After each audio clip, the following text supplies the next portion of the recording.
quarterback.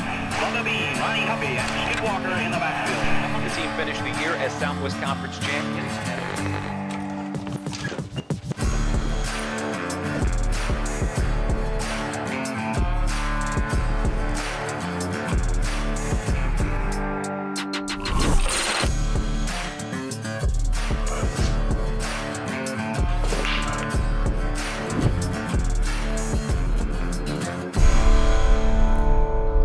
Boy, we got a party like it's 1975. We got alternate unis again. We got custom Kyle Field again with the custom stadium artwork. Going to be beautiful. Going to be another great night in Kyle Field.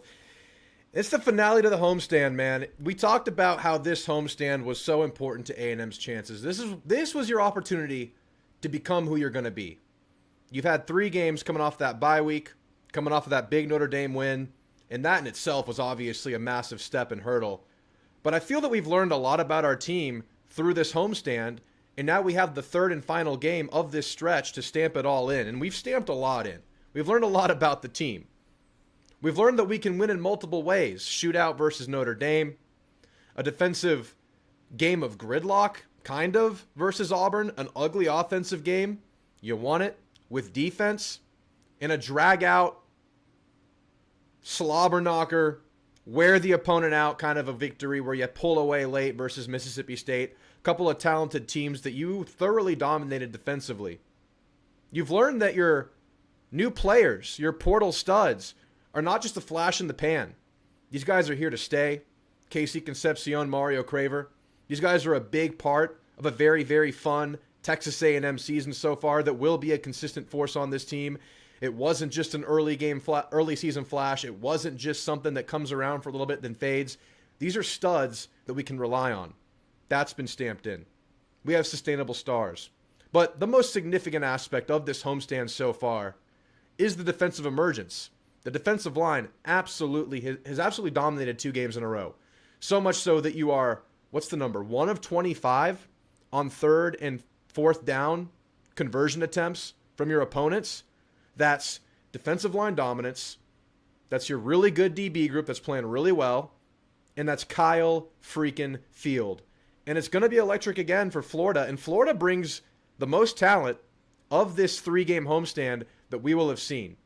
They're also coming off of the hottest game between State, Auburn, and Florida, having turned their season around maybe in that game versus Texas, where they found some life, where they played like they were supposed to play all season. So you have a team that's talented, a team that's feeling good about themselves, a team that sees you as an opportunity. And what I said in the last video is that the door is cracked. And I would like to challenge the defensive line, this defensive front, the defense as a whole, to fully prove it. Coming out of this homestand, dominating the game, and leading the Aggies to a 3rd straight home win before you spend a month away from Kyle Field. Guys, thank you so much for being here tonight. It's an exciting time in Aggieland. 5-0, big opponent coming into town, a hot team. A team that, was supposed to do a lot this year, and you got to kind of cool a fire. And it's a really, really big chance for A&M to establish what they have shown so far through this stretch. I know like I said, we've proven a lot already, and I got some pushback for saying this is a prove-it game.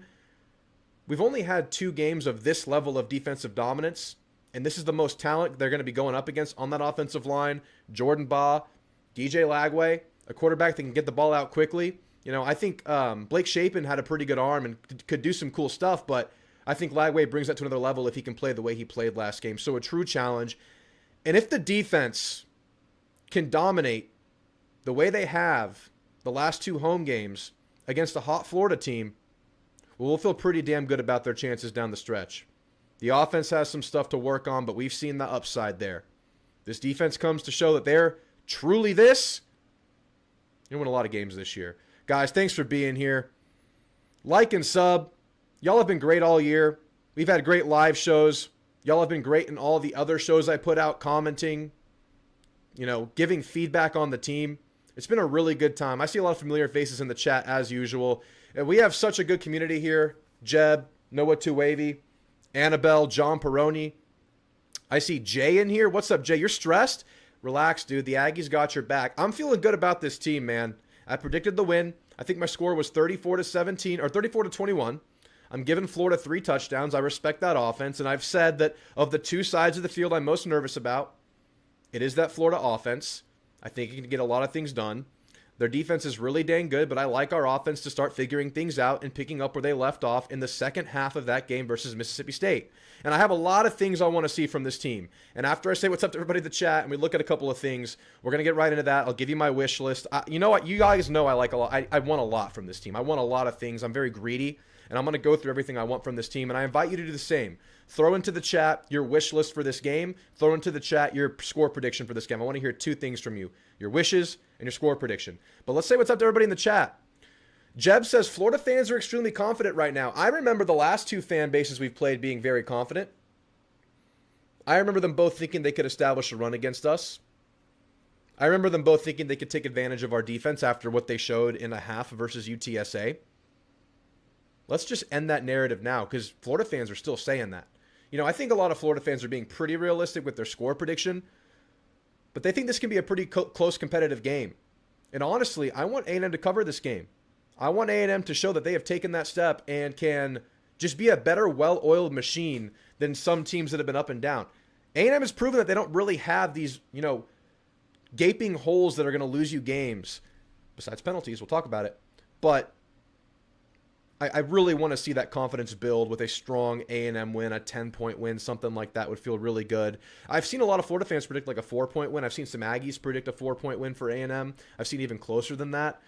That'd be great. Win at all means necessary. Win a game, that's fine. But I would like to see this thing get really stamped in. Noah Tuwavy, good to see you. Annabelle Collins, excited to be back in CSTAT on Saturday. Hope the game is sold out. It's looking pretty dang sold out. I was looking at SeatGeek as I do. I'm not going to the game. I'll be doing the watch party here, so anybody wants to tune in and watch with me, I'll be going live around 1 o'clock to catch the tail end of Alabama, Missouri, Red River, Indiana, Oregon. We got some good-ass games on Saturday. I'll be here for the whole day pretty much, but enjoy the game, Jeb. It's going to be a great atmosphere. You got custom unis again. You got the throwbacks. You got the painted Kyle feel, a little bit different. Really cool stuff. The helmets are fire. John Peroni, good to see you. Jeb, you wish for complete dominance for the defense again. Amen, brother. I'm with you there. Noah Tuwavy, we put it all together for 4 quarters, 45-3 Ags. If we can go out and end this homestand with a win like that, sky's the limit. It already is the limit. There is no cap to what this team can be this year, I think. I think this team can be as good as they want to be. But if they do that, they will be so far along in such a good place to attack this road streak. I would love to see that, Noah Tuwavy. And you want to see straight dominance, I'm with you. Annabelle says 34-17 Aggies. James Ellis said that would be awesome, Noah, but I think it's going to be a nail-biter, 24-21. It's possible, man. If Florida comes out and plays their A game, they have the talent to do it. They are beaten up. They are bruised, but they were beaten up and bruised against Texas and still got it done. I think we're a step above Texas right now. Who knows what Texas will be by the time we play them later in the season? But as of right now, I think A&M has a lot more clicking than Texas does. And, Jeff, I'm with you. If we score 45 on Florida's defense, we're going to the natty. We're going to the natty, baby. That's right. Play to win. Good to see you, my man. A&M 34, dyslexia. Florida 17, final. Love that score. I think I'm 34-21. I think that's what I predicted. I don't even remember anymore. It's all a blur right now. It's a grind, but I love it. I'm expecting to be stressed in the first half. That's how I feel, too. I feel like A&M really stretches it in the second half, similar to Mississippi State. But if you can actually play well early offensively, you can take care of this game. You can really do it. Drew needs a mullet after this rock playlist. Dude, I know. I need to rock the mullet or a mohawk or something. Just some guy says Tool nice. Dude, I've been really into Tool lately. It's been my latest guilty pleasure. Not even a guilty pleasure, just my latest pleasure. I've been really into Tool. It's been my workout. It's been my pre-stream, pre-show hype music. I've been loving Tool. Yeah, it's Tool, Jeb. It's Tool. Danifest Mestany, you're really toying with my dyslexia right now. And Elko we trust. Indeed. And actually, that brings me to this point I wanted to make. On the Wednesday radio show with Andrew Monaco, who does a great job, Elko challenged the 12th man. So if you're going to this game, I'll let Elko tell you what's up. As a reminder to all the Aggie fans who will be in Kyle Field Saturday night, obviously this is a huge game for us, a big opportunity, but it's the last time you get to cheer in Kyle Field for 4 weeks.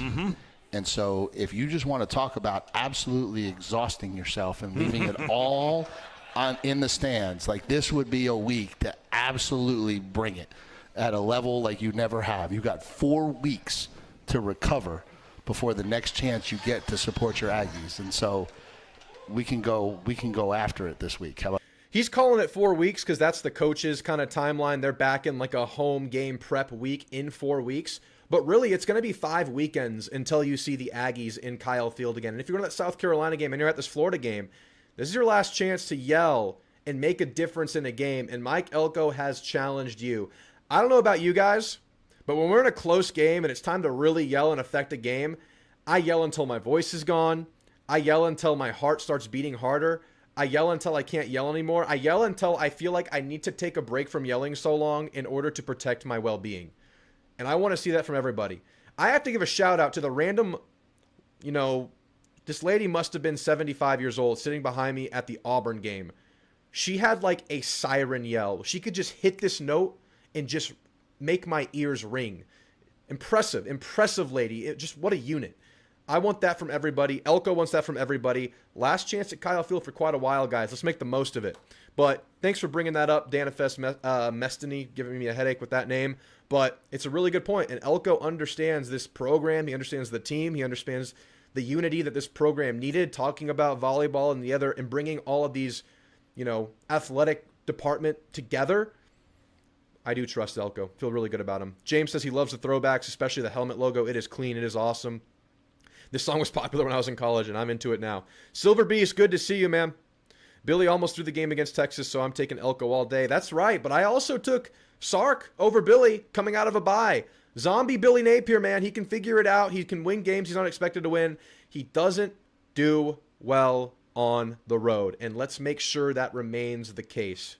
Again, listen to Elko. We win this one, I think we're going undefeated at home. It's a really good chance, man. There's a really good chance that happens. Jay says, I've got A&M winning 28-17. Very possible score prediction right there. Gig 'em. Regis is looking like a future NFL player. Everybody on this defensive line pretty much is right now. It's awesome. And you get Cersei back. You're going to get Rylan Kennedy back. Those guys are going to keep cooking. Really exciting defensive line. Who would have thought the D-line would be such a strength this year after losing what you lost, man? So much credit to the staff. This is big-time 17 money year. This is big time 17's money. We're calling him big time 17. I heard from the grapevine that he likes being called either Big Al or Fat Albert. I can't confirm or deny this. This is what I've been told. Big Al. We'll go with that. I love it. Aaron says, I've been trained to think this is the week it melts down in the past. This feels different. As I said last week, let's see UF do it on the road. I don't think they can. Ags 31, Gators 17. I love it, Aaron. Taylor says, calling 27-21 Aggies win. Not a cover, but a good win. We'll take it. I want the cover, but we'll certainly take it. Scooby better play this game, especially against his old team. Great point. Let's look at the injury report that just came out today. Full screen. Boom, this button. The Thursday report says, Kiadi Armstrong, new addition to the injury report, out. Scooby Williams is probable, and in that radio show last night, Elko said he thinks we'll have Scooby back. Jared Kerr, questionable. It's a big deal on special teams. He's on every special teams unit pretty much, but hopefully he's all right. He's been a great, kind of just representation of the culture, I think, has Jared Kerr been. But think about the depth you have now. Think about what Sanford's done. Think about what Dalton Brooks has done in that box safety role. Think about Marcus Ratcliffe moving out and playing some free safety, maybe not his natural position, but doing it really, really well. Think about how much more you can rotate now. Think about how much more, knock on wood, injury security you have now with both Bryce Anderson and Scooby Williams back. And you have the luxury of easing these guys in because it's not like you urgently need aid in these departments because you've been really, really good everywhere defensively. So these guys have the luxury of being depth for now. These guys have the luxury of being eased back in.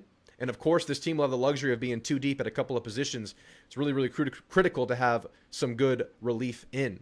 So it's huge for this team. We're seeing, I think, early in the year, we talked about maybe not rotating as much defensively, maybe not having the quality depth that we had hoped for, but now we're seeing that completely change. I think at corner, you're just okay with playing your two guys because they're so freaking good. But now you have a third at safety, a true three-man rotation at safety. Scooby's in. You're willing to play Lockhart. It's looking really positive out there. And, of course, I'll bring it back up real quick. I mean, Florida was in a similar situation last week, missing a bunch of guys, but they're missing probably their two backup running backs. They're probably going to be Jaden Baugh and then their fourth-string running back in rotation, which I think they're okay with if the offensive line plays well, but that's still a hit. I believe LJ McCray and Caleb Banks are starters for this team that have been out. It's been a banged-up team. And again, they played well last week in this condition, but A&M has the luxury of being the much more healthy team, so that is good. Credit to Tommy Moffitt. It's been a really good luxury to have this year. Let's go back to the chat. Ebone Capone, good to see you. Silver Beast, glad to be here. Glad to have you, man. Richter Henson, good to see you, my friend. Gig'em, fighting Texas Aggies. Beat the hell out of Florida. Love it.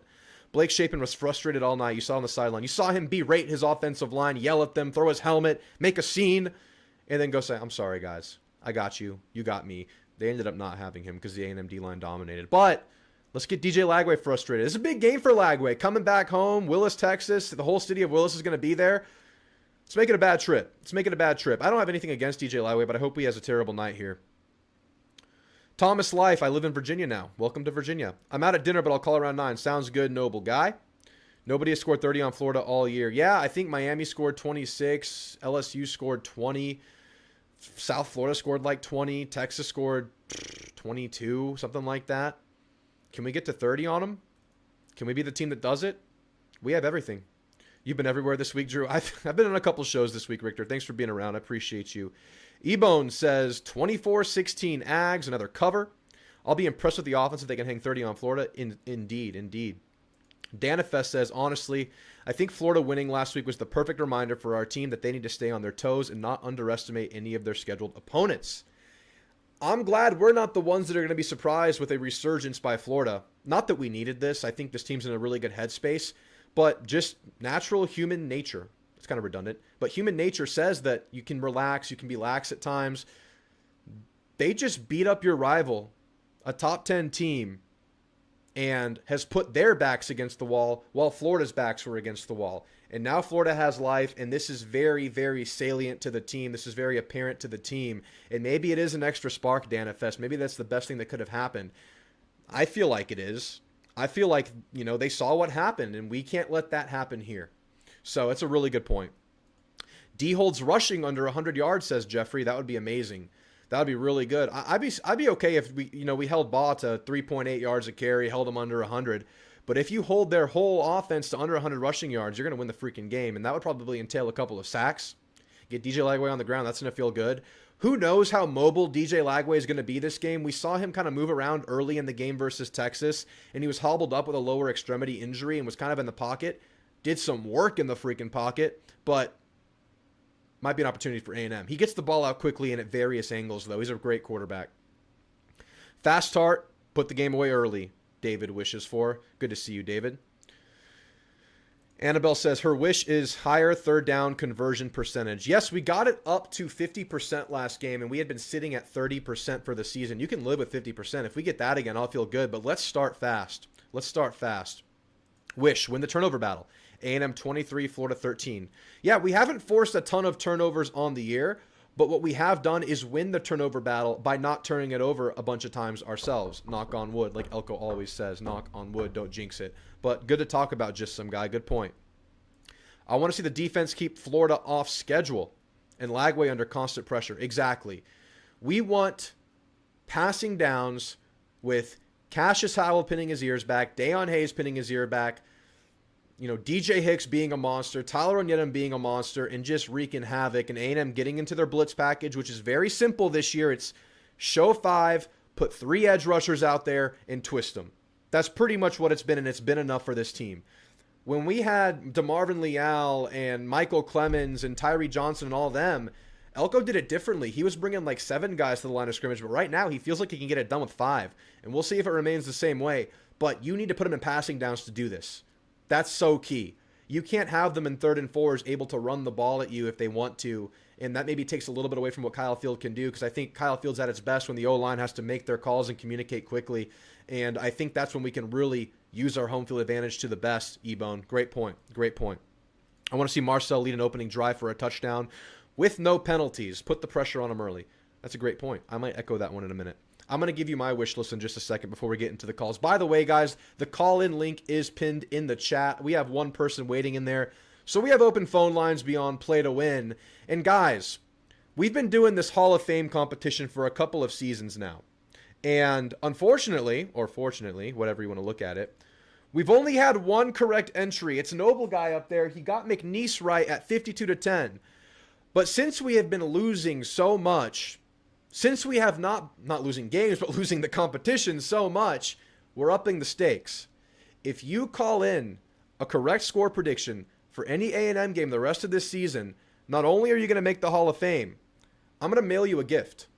I'm going to mail you a limited edition Marcel Reed moment card from Topps. This is the Marcel Reed game-winning touchdown card from the Notre Dame game. It's a picture from him in the game. It's a standard card, but there's limited edition. They're already sold out of them. They won't be printed again. And I will mail you this if you get the score prediction right in any game this season. The first one to get it right is going to get the card. Then we just go back to the standard, Hall of Fame competition. But if you call in the correct score prediction, I'll mail you a letter. I'll give you my thank you. I'll write you a note, and I'll give you this Marcel Reed card. I bought some for myself, and I'll give you one if you get the score prediction right. So we've upped the ante for this competition. The call-in link, again, is pinned in the chat. Just click that. You can be as quick as you want. You can stay on for up to like 5-7 minutes and talk about the game if you want. I want to hear your score predictions, guys, and that is now the reward if you get it right. And no one's gotten it right besides one guy the first time we actually did the score, the first time we actually did the competition. But yeah, that's what's on the line. That's what's at stake right now. I see Play to Win. I see Benzo in there. Y'all have a chance to win. All right, a couple more in the chat, then I'll give you my wish list, and we'll get right into the calls. I think Scooby was listed as questionable on the latest injury report, but on the radio show, Elko said we'd have Scooby back. Let's hope he gets a few drives. He's listed as probable now, TX427. Good to see you. As the new injury report today has stated, he will be most likely playing on Saturday. Yes, Bryce is not on it. So many shows picking the Gators just because freshman Wilson. Do they forget what we did to Cam Coleman? Ags by 17. I love our corners, man. I love you. I'll tell you who isn't questionable. Damian freaking Sanford. What a beast. What an emergence. I love looking at breakout players for A&M. I love going before the season and wondering who's going to take that leap. And so far, it's Damian Sanford. It's Des Ricks. It's pretty much this entire receiver core that we didn't really know what we would get but had a good feeling. That's all stamped through. It's been Ruben Owens in the latest game. But I think Damian Sanford's at the freaking top of that list of breakout players. He was probably our most or second most impactful player last game behind Cassius Howell on defense, and that's a defense that has been absolutely stifling. What a dude. What an emergence from Sanford. Wasn't really an active part of the rotation in the early part of the year, and not only has he cracked it because we needed him versus Notre Dame, he has thrived, and he's a plus player now. At all three levels, man, this defense is clicking right now. Let's not change this. Let's stamp it in versus Florida. Ags 31, Gators 21, says TX427. Rink is getting more snaps and playing well. Helped Howell get one of his sacks. Absolutely, man. I hope to see more of that. Last one, wish/bold prediction. Marcel to hit at least one deep pass. And that would be great to have. Of course it would. But guys, the call-in link is pinned. We have the prize. You'll get the limited edition Marcel Reed playing card, or, football card, whatever you want to call it. And you'll enter the Hall of Fame if you call in with the right score prediction. So get into the waiting room now. The call-in link is pinned in the chat. But before we get into that, I'm going to give you my wish list for the game. And I've kind of talked about it throughout the entire show. But first and foremost, can this defensive front dominate a Gator offensive line that feels like they've found themselves on the season? And it's not like they've been terrible throughout the season. They haven't been great. They haven't been what they hoped they would be. But they were exactly what they hoped they would be against a very talented Texas defense. And that Texas defense, we're going to clown them. We're going to laugh at them. Feel like we're better than them. That is still a very talented and very well-equipped group that Florida was able to establish an early running game against, able to get some explosive passes off against, able to control a game against. If A&M can go out and dominate a Florida offensive line that has played to that level recently, how are we going to feel about this defensive line throughout the season? It's a prove-it game for the D-line. And I said at the top of the show, we've proved a lot. But this is where you stamp it in. That's my number one defensive wish list. Cause a ruckus. Be dominant. Be disruptive. Live in the backfield. Stop the run. Be very, very disciplined in your gap-contained linebackers and safeties. But really, I'm looking at this D-line to do it again. Because we have a chance from being a big question mark at D-line going into the year. How are we going to replace? How are we going to replace Scorton, Stewart, and Turner? To being one of the better in the conference, if not the country, in these last couple of games, and hopefully a third game in a row.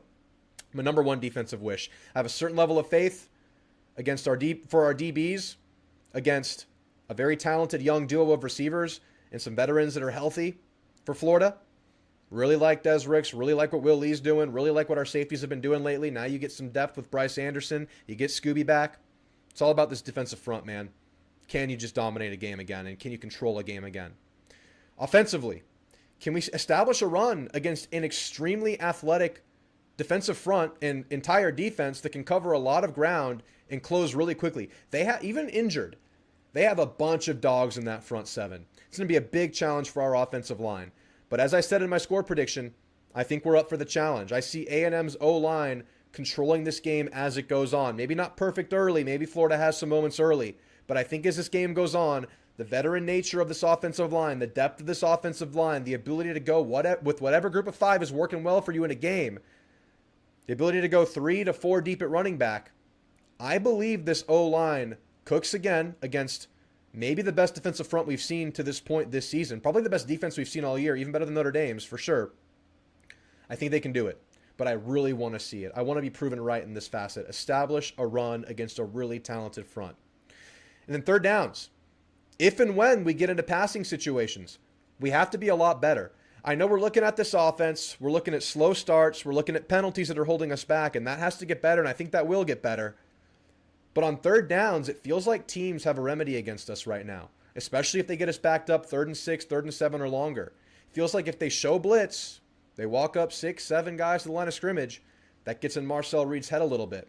And it seems like this offense hasn't really built out their quick game to combat that just yet. Now, I have a feeling this game against this level of opposition on defense will be the game that Colin Klein actually makes that adjustment and we start seeing that some of those check down options, some of those crossing route short stuff, tight ends, running backs out of the backfield on third down passing downs. But Marcel Reed has to be willing to hit it.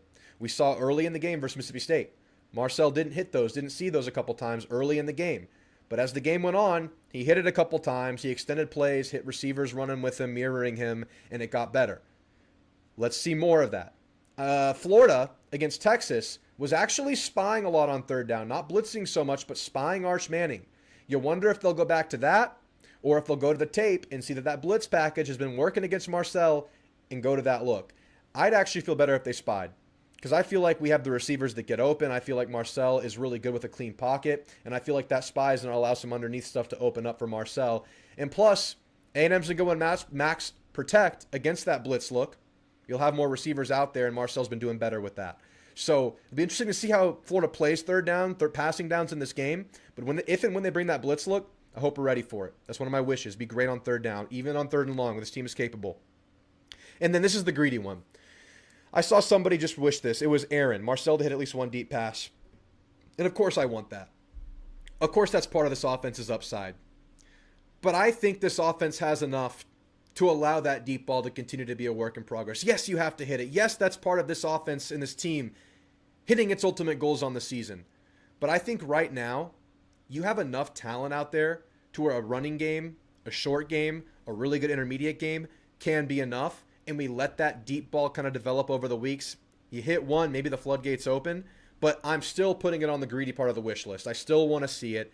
I don't think it's 100% necessary right now, but it is necessary for A&M to achieve at the highest level this year. And these are my last 2 wish list items that were on the wish list last week. I was going to put these in the overarching category, but I'm keeping these on the offensive side because this has been all offense. Defense has not really been a culprit in these 2 areas. First of all, start fast and maintain that level of play you achieve if you start fast. Because you didn't start fast versus UTSA, you had penalties. You didn't start fast versus Utah State. You had a penalty on that opening kickoff return that was really positive. You didn't start fast versus Notre Dame. You had penalties. You started fast versus Auburn, but then you stalled in a major way right after one drive. And then you didn't start fast with Mississippi State. You really didn't get it going until the 3rd quarter. Start fast. Avoid the early penalties. Avoid the early drops. Avoid the early mistakes. Hit this game flow, and you've been home for 3 weeks. You should be in a flow state by now. You should be ready to go by now, and you're ending last game on a high note. That's my wish for this offense. Start fast, and I have to say it, that's still up until we have another game under 10 penalties. I will leave that in the backdrop of every show until A&M has another game under 10 penalties. It could be this game. Hopefully it's this game. Hopefully I take this down during the watch party on Saturday. But if we go 10 plus, that's staying up. And Elko will continue to not be naming offensive lineman of the week because the offensive line has been the main culprit there. So I am leaving the penalties in the offensive category. Let's be a lot better there. Guys, those are my wish lists for the game. Thank you so much for being here. Make sure you guys like. Make sure you guys subscribe. We'll be live for the watch party on Saturday. And I'm going to get right into the calls. But before we do that, I'm going to use the restroom. I'll be right back.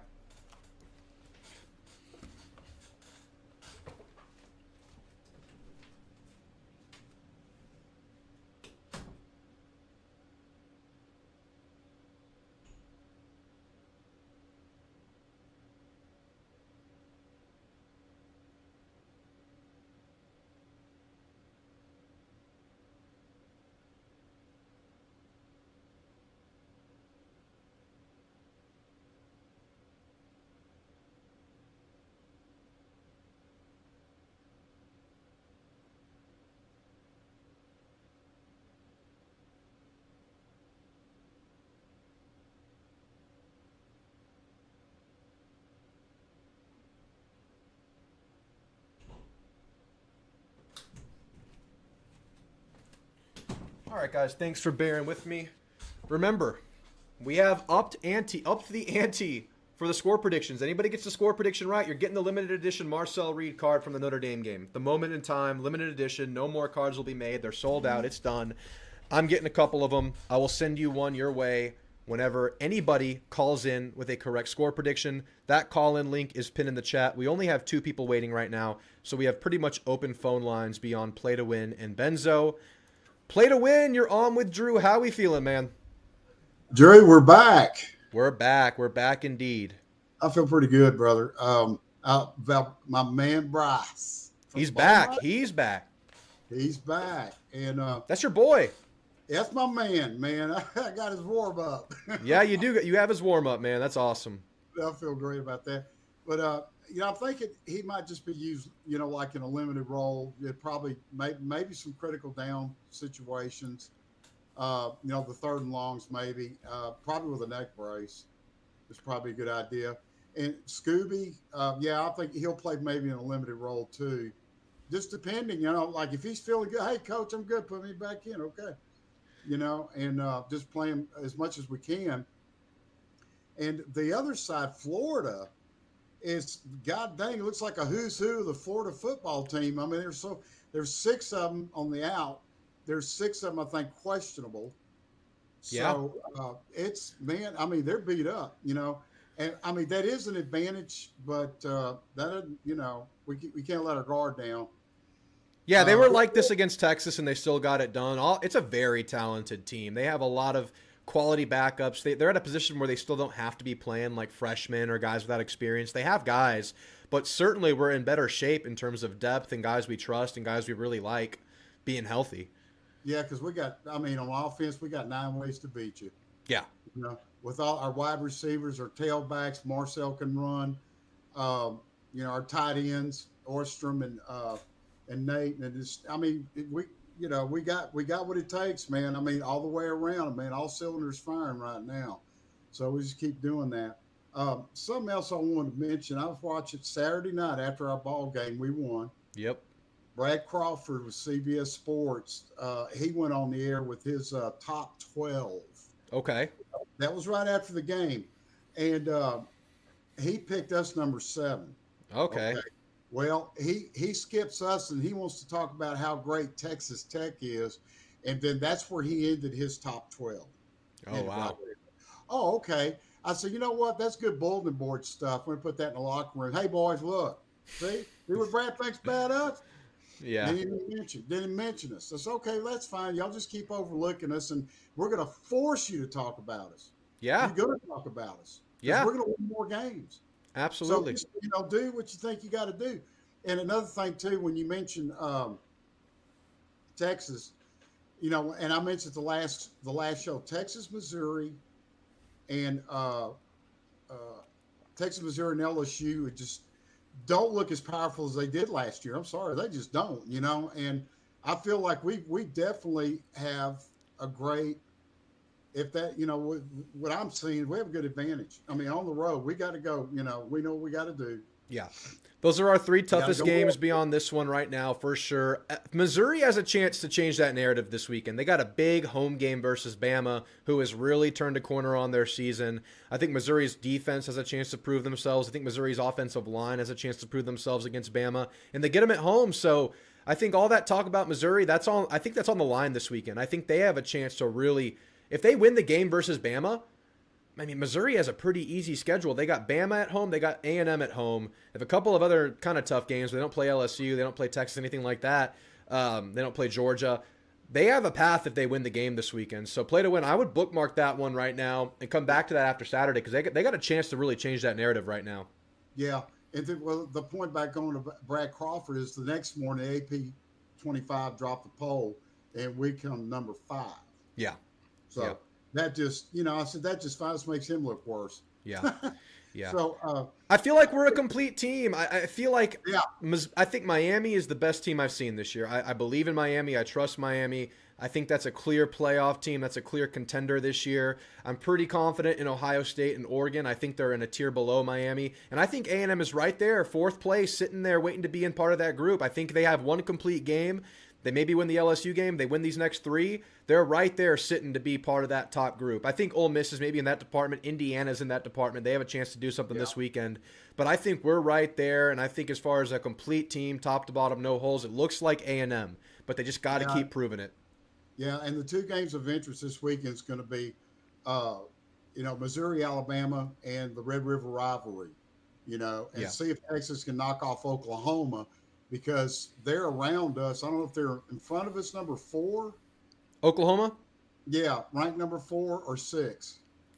They're right. I think we passed them this weekend because they were off or they were playing Kent State. They're without their quarterback. Yeah, I think we passed them up. I think Ole Miss is 4 right ahead of us. They didn't really play anybody, but that's definitely got to win those games. I think those are the 2 games of it. I definitely want to watch them. Now, as far as the watch party, man, I love the idea and I love wanting to do both. Yeah, I can't when I'm watching our game. I just can't. I can't do both. I tried to, and it was just like God. I just can't. It was wearing me out, and my computer. Yeah. It's a desktop. And trying to monitor both, and sometimes my computer freezes up. Yeah, that's all right. Just jump on after like you did last time. Give us a call after the game, and we can reflect on it because I like to go late after the game and get the calls going, reflect on the game, look at social media, look at the player interviews and all that stuff. But play to win. What's your score prediction, good sir? Yeah, I'm going to go A&M 34.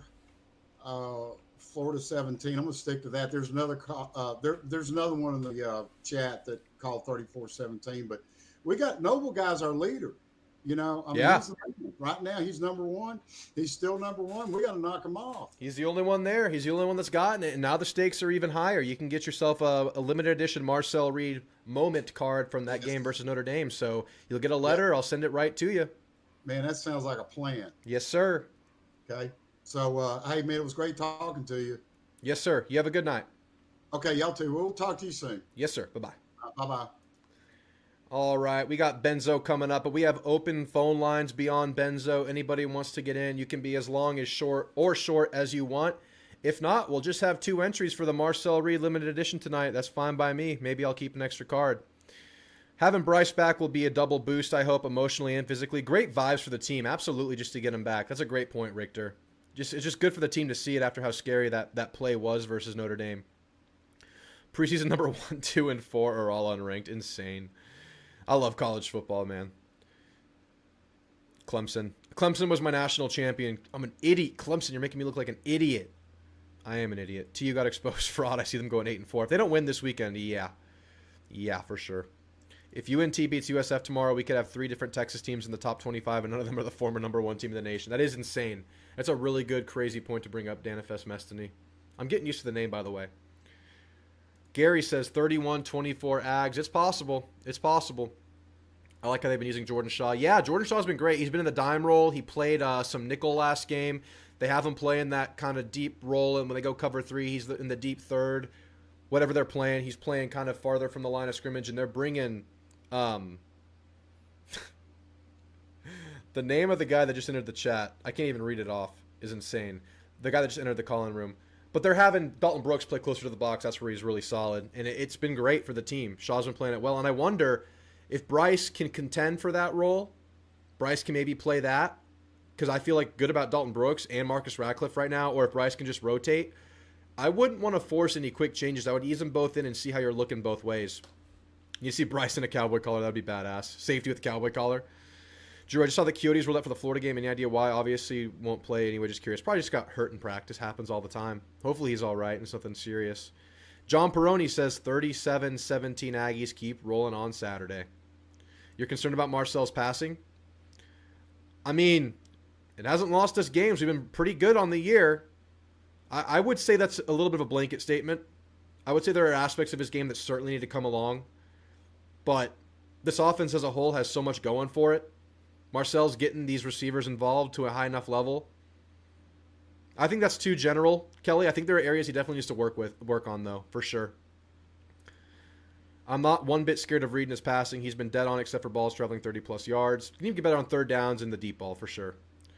But the slow starts need to go away, for sure, Aggie Land 79. That's absolutely true. No slow start, clean up penalties, establish the run, and Reed hit the deep ball. Good to see you, Frank Sinatra. And your score prediction, Aggieland, is 30-17. Very possible. All right. Benzo, you're on. How you feeling, man? Oh, man, I'm doing good. Had a very productive day. I had got my oil change. Got just getting my car ready. So I picked up another shift for this weekend. Oh, you're working the stadium again this weekend? Oh, yeah. Awesome, man. That's a cool gig, doing the usher thing at Kyle Field for all the freaking atmosphere. You get to live it. You get to be part of it. That's so cool. Yeah, and I got new shoes because I picked up some like dress shoes, but they were like super comfortable standing up. But yeah, man, they tore my Achilles. All like the chunk of my skin is like torn off. Yeah, because it was just like so rigid. Yeah. So I had to get another pair. But no, man, I'm excited. My thing on for offense. What's the percentage do you think the first play would be like a deep pass? Ooh. I honestly hope not. I think we've kind of force-fed the deep ball a little bit too much last game. I know they want to get that going for Marcel and this receiver core. I know this receiver core is capable of getting open on those deep balls, but I kind of hope they bring it in. I'd be okay with an intermediate ball. I would say a deep ball, I'd put it pretty low. I'll give it a 8% chance of it being a deep ball early in the game. I'll give it 8% if you want me to put a number on it. Okay, because you know how we're talking about, we need to break that ice. Yeah, and I know the team knows that too, and they try to do that against State for sure. Okay. Yeah, because I was just thinking like, okay, you know what? It's just a first play of the game. Let's just chunk it, and if it's a miss, it's a miss. Yeah. Then we'll go back to the regular program schedule. Yeah, I think they'll do it at some point. I would doubt it's on the first play. First play, I'm gonna go with some sort of. Probably a run. Been running really well. Let's establish the run, but maybe some sort of short pass to Craver or KC out of motion.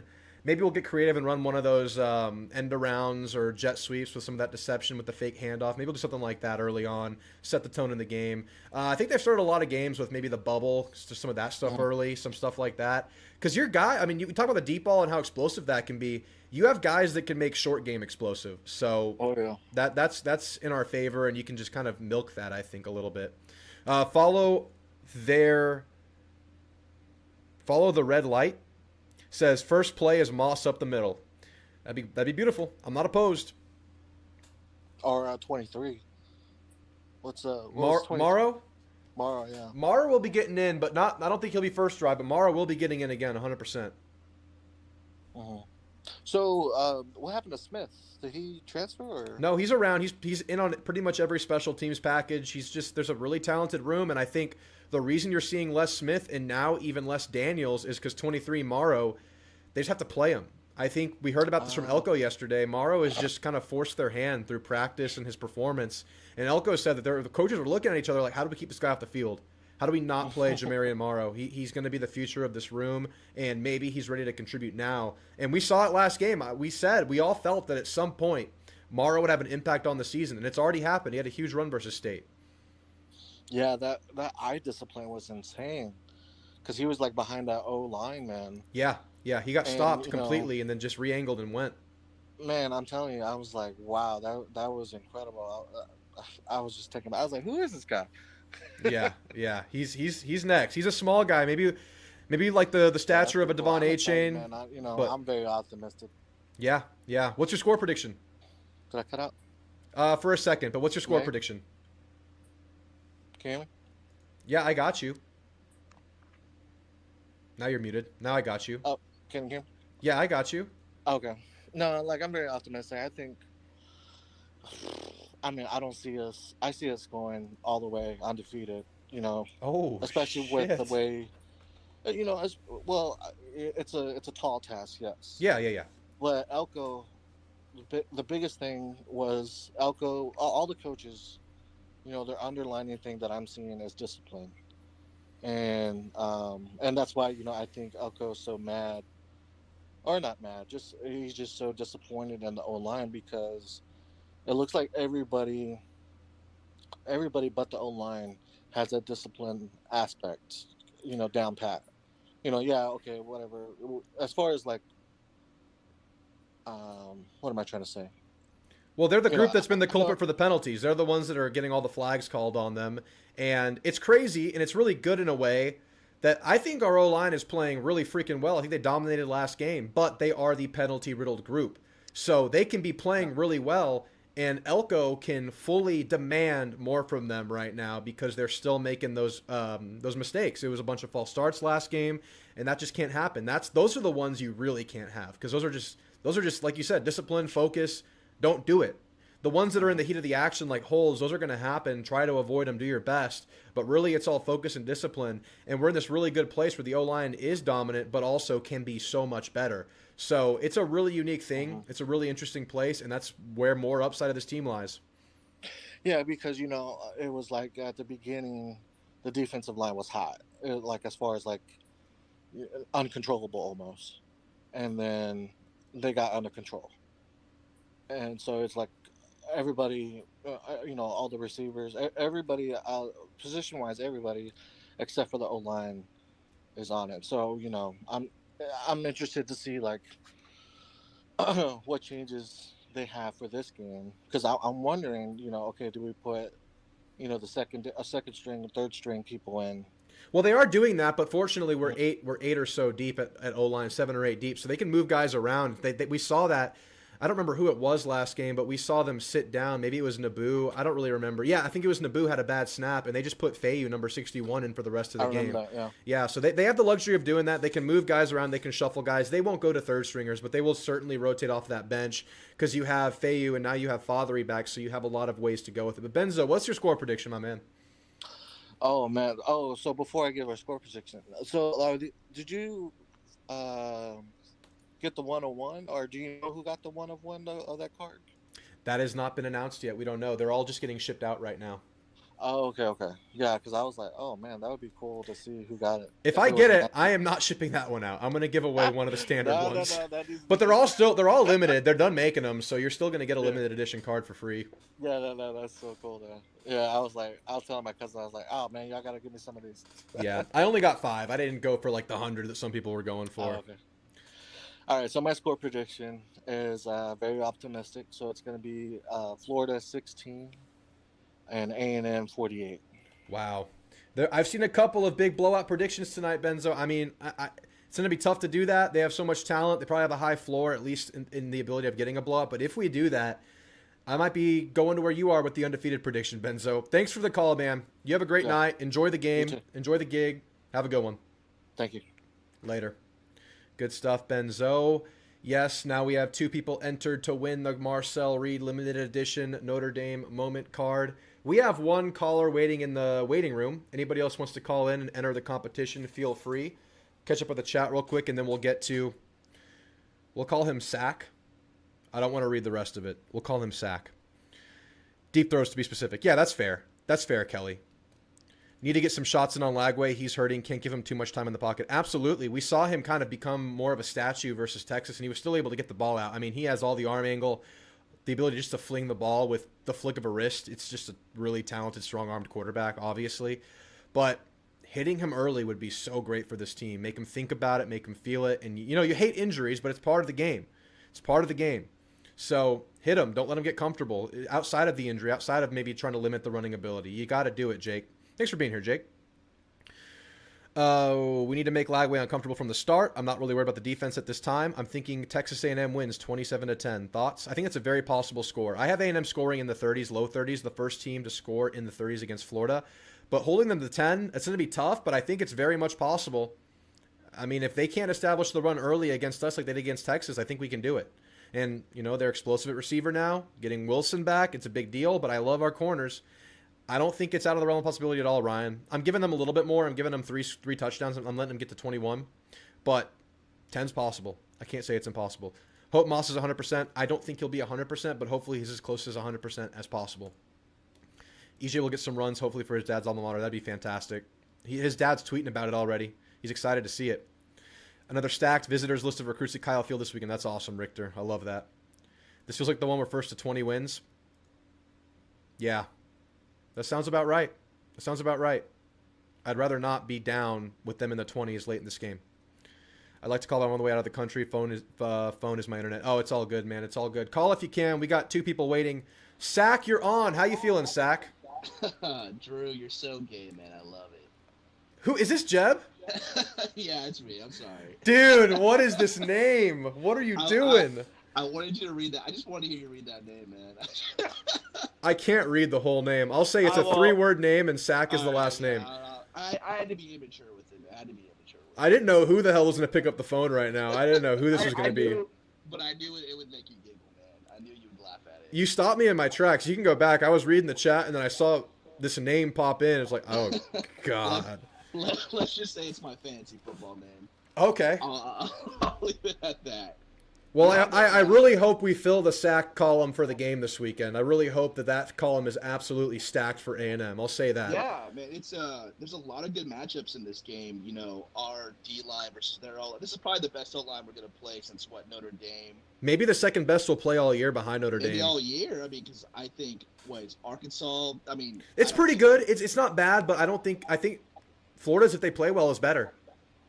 LSU's O-line's kind of shaky right now too, right? It's shaky. I don't know how good Missouri's O-line because we'll find out this weekend. I think it's a big test. Exactly. And then the rest is just not very good. So we have a shot, man. I've been reading. I've been digesting a lot of Florida content, and man, they're pretty confident, dude. Their fan base. I read one comment today, and this guy was saying that, we're fool's gold and that we have no signature wins, and I was like, oh my. Okay, if A&M's mediocre, then what does that say about y'all? Yeah, I mean, come on now. If that's your barometer working right there, what is Florida? I was like, I get it. You guys had your freshman receiver go off in that game against Texas. Texas was missing Malik Muhammad, who was a really good corner. And the touchdown, the big one, was against Kobe Black, the backup, and Kobe Black fell down on the play. So that was actually a big factor in the game. I think a lot of these outside fan bases and content creators, I think they hyper focus on the Notre Dame game, so they see the defense from that game. And it's like, yeah, but dude, that was like 3 weeks ago when our defense wasn't playing well. We didn't have an identity. We're playing against a really good offensive Notre Dame team.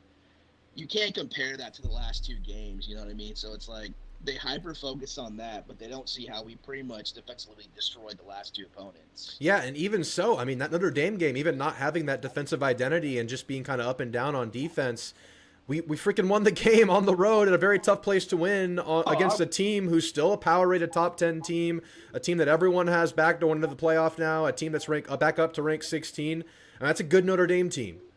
And they don't take in consideration, dude, it's at Kyle Field at night. Now, if this was at the Swamp, I'd be like, yeah, we could be on upset alert. Oh, yeah. But it's at Kyle Field at night. Your road record with Billy is not great at all. Like, you shouldn't be. I get you feel optimistic after that win against Texas. Sure. could be a little overrated. Their defensive line's not better than ours right now. No. We can get pressure. I watched Texas's D-line for most of their games. They don't have a pass rush, which is weird because they have Colin Simmons, who's really good. Yeah, Colin Simmons was better against the run versus Florida than he was the pass rush. But they have 0. And I also read Florida. It's weird. As good as their D-line is, they only had 3 sacks going into that Texas game, which is insane. That is insane, actually. I like our O-line. It's like, yeah, our offensive line is way better than Texas's right now. So, like, there's a lot of good matchups in this game. I mean, we shut down Fluff Bothwell and Booth. If we can shut those two guys down, I think we can shut down Both. And we held our own against Price and Love. I mean, it wasn't like we shut them down, but they didn't explode on us, and that's one of the best duos in the country.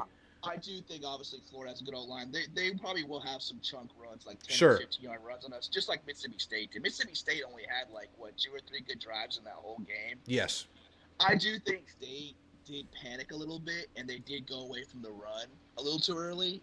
But if all I heard all week from the State matchup was how, obviously they're 2 good running backs. Blake, it's funny because as soon as we beat them, then it's Blake Shapen sucks. Oh, he's no good. It's like I thought he was good. I think he's a good player, and I thought he would have done better if he wasn't on his ass half the game, or getting chased down half the game, or getting his ball swat half the game. Agreed.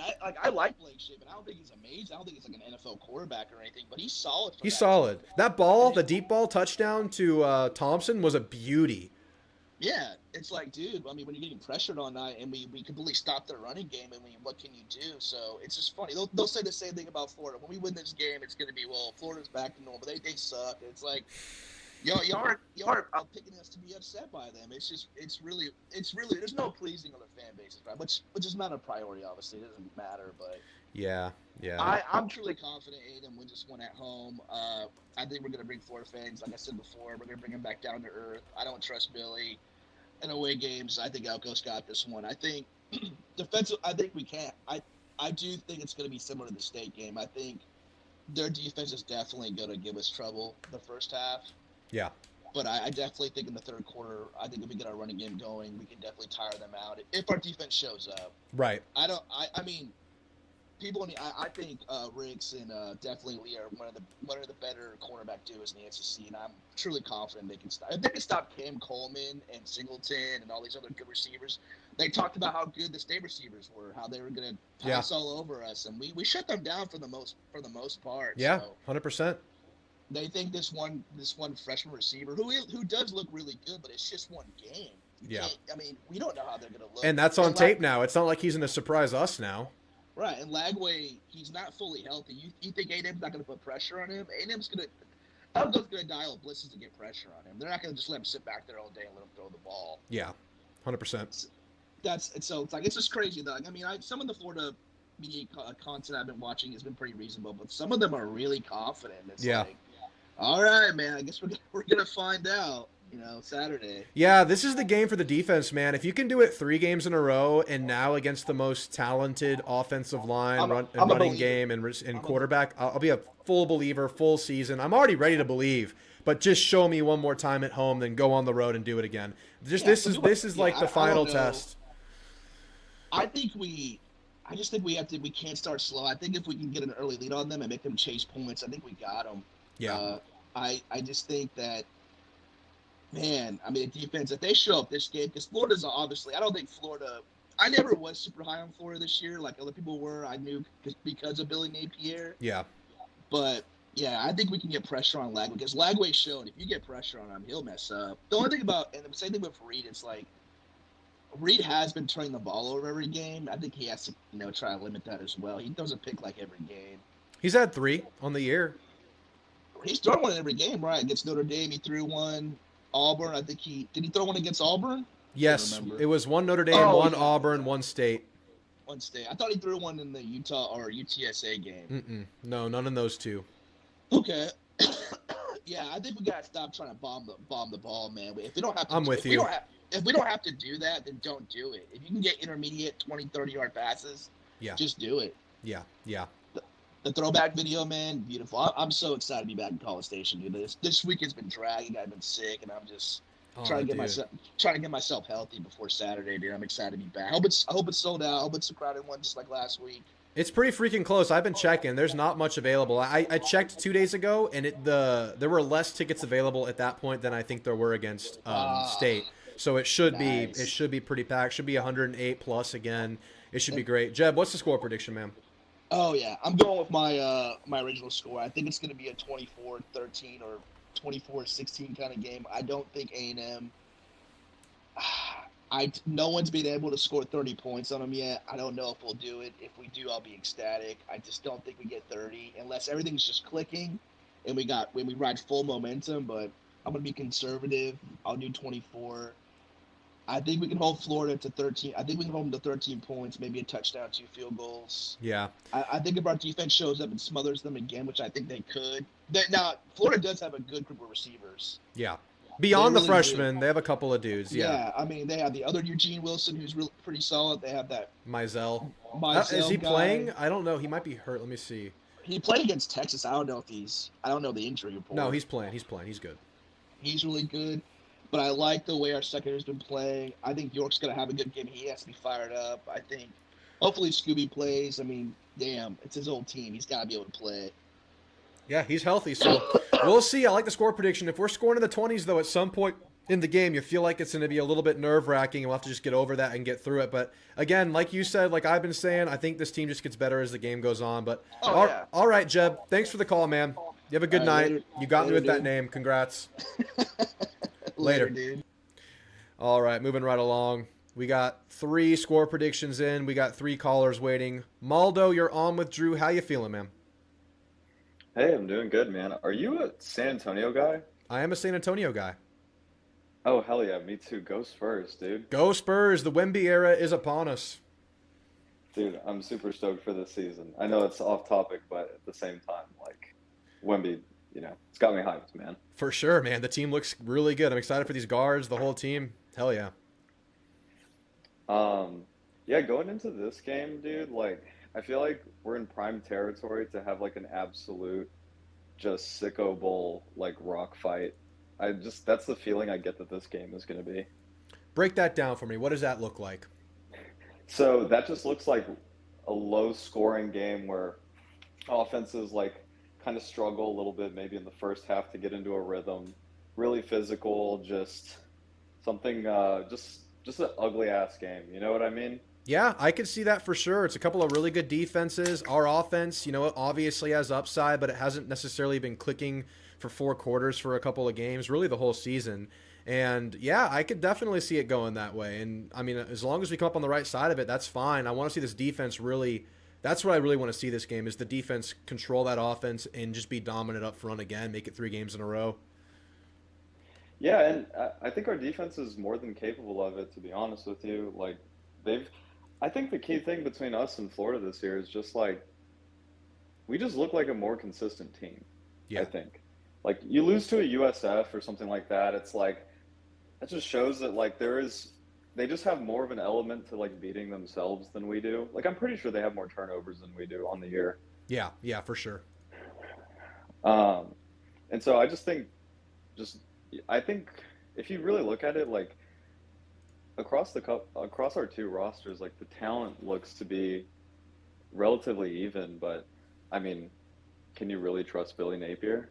That's part of it. I think the experience that A&M had coming back this year, I just think that the team is just playing more complete football. I think the team has obviously won more games and found more ways to win games than Florida has. It just looks like a better unit. And I would agree. Elko even said it. This is probably the most talented team we've played all year, and that includes Notre Dame. They have a ton of talent. They're just not getting the best out of it. And they're kind of banged up, but I think more so it's just they've had turnovers, they've had penalties, they've lost the moments in games. I mean, the USF one is like the big indictment on the year, and that's one that had 100 yards of penalties, some turnovers. That's been a big deal for them. But I think they're capable of putting together a really strong game. I think so too. Like, they're a team that just will present a challenge, I think, to most other teams they play this year. If not for just that defense alone, you can't say as a unit they've been bad this year. Yeah, they haven't given up 30 points yet, and they've played Miami, LSU, Texas, so they've been pretty solid, man. Really good, actually. Yeah. I think an interesting thing I'd look for here for A&M would be, can we get like a big special teams play? Like, I feel like throughout the past 3 games, we may have had like a special teams play or punt return here and there that's gone back because of a penalty or something like that. Like, can we turn one of those into like a touchdown or just like something where you just completely flip the field and put the offense in great field position? I feel like we've Like, been having those. Just the penalties are disallowing them. I feel like Yeah. it was Notre Dame. We had one that got called back. Obviously, the Bussy touchdown. Utah State, Bussy got to like the 40. That one got called back last game. I think KC got us like inside the 35, and that one gets Yes. called back. So we need to let those just remain and not get them called back. Yeah, exactly. Exactly. Yeah, I really feel like it'll be a close game and it'll hinge on something like that as we kind of get into like the, fourth quarter, late third, like some momentum swing on A&M's part will hopefully push us over the top. I got my score prediction at A&M 23, Florida 13. 23 So- to 13. Yeah, you're right there alongside Jeb right there. He had 24-13. Yeah, that's definitely possible in this game. I'm giving A&M another score. I'm getting them right into the low 30s, but that is truly a possible outcome here. And if we hold them to 13, that will have been the stamping I want to see from the defense for sure. Yeah, if we get to 30 this game, I'll be over the moon. I really will be. Yeah, 100%. I mean, we're capable, but again, that's just a really good defense. We really have to be on it to do that. So we will see, man. Yep. Well, I'm going to the game. I'm super stoked. One of my friends close to the program was able to score me some tickets, so really hyped on that. Dude, I think Kyle Field is absolutely electric. Like, really, the only home game I went to last year was the LSU one. That is a good And one that to have was gone just- to. It was absolutely insane. I took my girlfriend who went to UT, and she had never been to a game in Kyle Field, and that's the game I took her to. She's probably She was blown just away like- by that. She was literally like, "It's so loud in here that I have anxiety," and I was like, I understand. Yeah. I was like, I honestly get it. Like, it's like you can't when the crowd's going nuts and you're playing LSU, big momentum shift. Like, you literally can't hear anything. Yeah, you feel it, and It's that's absurd. Yeah, it's insane. And I think that's the type of I don't know. I feel like that's the type of atmosphere we're gonna have this weekend. I'm really stoked for it, man. And yeah, that's about it, man. Gig 'em. Giga, man, great call. Yeah, enjoy the game, man. It's going to be the throwback unis, the throwback field paint. Have a good time. Be loud. Hopefully we win. Hell yeah, man. Take care. Later. Good call from Maldo. I think it was a first-time caller there. Good stuff. We have 4 score predictions in, all in the running to win the Marcel Reed card. I believe Jay Paul was in before Noble, so I'm going to take Jay first, Noble, and I'll get you last. Jay, how you feeling, man? I'm good. How's everything, Primo? Everything is good, man. Everything's good. Just can't wait for another Saturday. Man, halfway through the season after this Saturday. It flies by, but really, I mean, I don't know if it's the early bye week or what. I feel like I'm still savoring it. I feel like it hasn't really flown by yet, but you get past the midpoint, then it really starts this kind of domino effect. It just keeps going, and it's gone before you know it. But, I mean, I've enjoyed every moment so far, that's for sure. I'm cool with these night games, man. I'm happy that they are scheduling us for night games. I think Arkansas, is that one in the afternoon? That's afternoon, and it's on the road, so I'll take it, man. Yeah, exactly. We don't have to go to, what do they call it, Vietnam at night over there. Yeah, I'll be at that game, so I'll be yelling for the good guys in that one. We're going to find out on Monday, though, if that LSU's a night game, because that one can be either afternoon or night right now in the flex slot. I have a feeling they're going to make that one a night game as long as – I think even if, like, we lose, I think they'll still make it a night game. It's just too – I think it's too valuable a time slot to not have that game be it. So we will be doing it eventually, but, you know, we've been really doing well in these night games at home. Kyle Field's obviously having an impact. I think that's part of why the third down numbers are really good right now. I think it plays a role, at least on some plays. So it's been a huge benefit. We've broken the top 10 attendance record, at least in some degree, in 3 games this year. It's been great. Yeah, I think we have, 3 of the top 6 so far this year already? I think that sounds about right. Yeah. It was a couple of 108s, and then I think it was like 107 for UTSA. Yeah. So you said you like these uniforms? I like the meaning behind them. I don't know if stylistically it's my go-to. I love the logo on the helmet, but I'm with what they mean. I'm with the 75 throwbacks. I like it. I like the paint on the field. It's cool. Yeah, it's something different. I mean, a lot of people give Adidas flack. I kind of actually like it. I like their, not necessarily jerseys, but the merchandise they sell too as well. I'm more Yeah, I've never had a problem with Adidas. I've heard the same complaints, how we wish we were Nike or whatever. I'm fine with what they've been putting out. I think everything's been cool. I have a couple of shirts that fit good, they feel good, they look good. So yeah, I'm with you. I have no problems with Adidas. yeah. You want to hear something kind of random? So my cousin is a roper, and we went and watching me and my son in June in Clute. They have a pretty big one. And so I'm back there by the chute. He's about to go. I see this kid walk up next to me. I said, "Kid, I'm a young man." And he's wearing an Aggie shirt.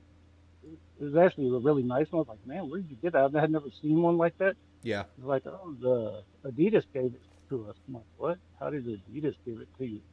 He said he plays for the Aggies. It was Bryce Anderson. Oh His wow. dad, That's yeah, awesome. his dad is actually a roper.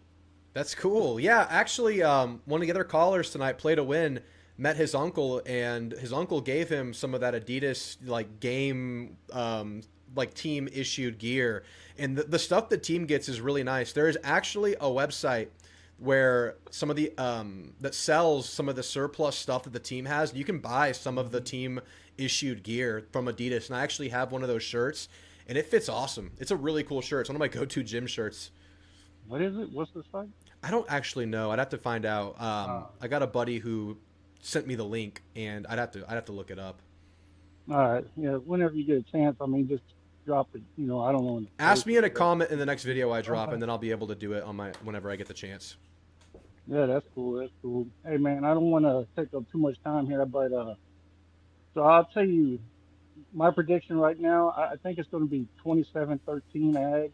I don't even think it's going to be that close. I think it's going to be kind of like last year where we were controlling the game. They may have a little success late. Yeah.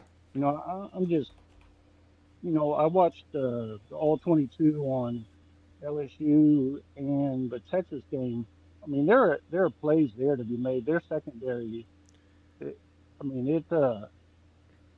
we get some opportunities to have big plays, but Yeah, I noticed Texas probably missed 3 potential touchdown opportunities just by bad passes. Arch getting hit. One of them was a receiver pass from Wingo to the tight end. There was definitely gaps in that secondary. They were definitely getting some separation, 100%. yeah, they're pretty undisciplined, and I mean, as soon as that's obviously a key too. If we can get the run going, it'll suck those backers because those backers will drop way back, man, just like 10 yards off the ball. Yeah. Um, but one thing I think you said is what I'd like to see us try to do is try to get the ball to Craver and KC and even Bussy and without having to throw it. We need to run some gadget plays. Yeah. I thought we need, I mean, like way more. What did we run? 3 last It game? was 4, and we averaged 15 yards a carry on them. Yeah, I think we need to try to double that. I mean, Yeah. and it'll set up a lot for us. I don't know why we're just busting that out now, but Yeah, it's probably just adding the wrinkles over the week, so it's harder to scout. And I think maybe it's just things will keep evolving over the weeks, I would guess. And yeah, I think that should be here to stay. And I'm with you. I would run those 8 times a game if you can. We just have so much talent when you get those guys the ball in their hands. I think we're actually getting really good blocking outside this year. Bussy's been blocking right. really hard. ABR's been blocking really hard. Borkasher's a guy that'll get out and block in open space, so that's going to make those plays go even better. Yeah, our backs and tight ends, I mean, receivers are really good at blocking. I mean, they will fight all the way downfield too. Yeah. It's not. But yeah, I'm with you. I like to see around 8 a game. If we have 70 plays, so you could probably try to do one a series if you can.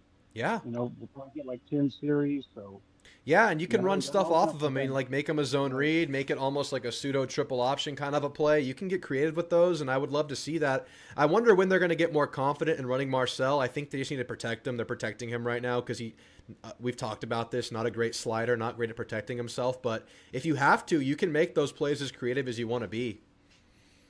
Yeah, especially when we get down low. I mean, we've got to do something a little different there.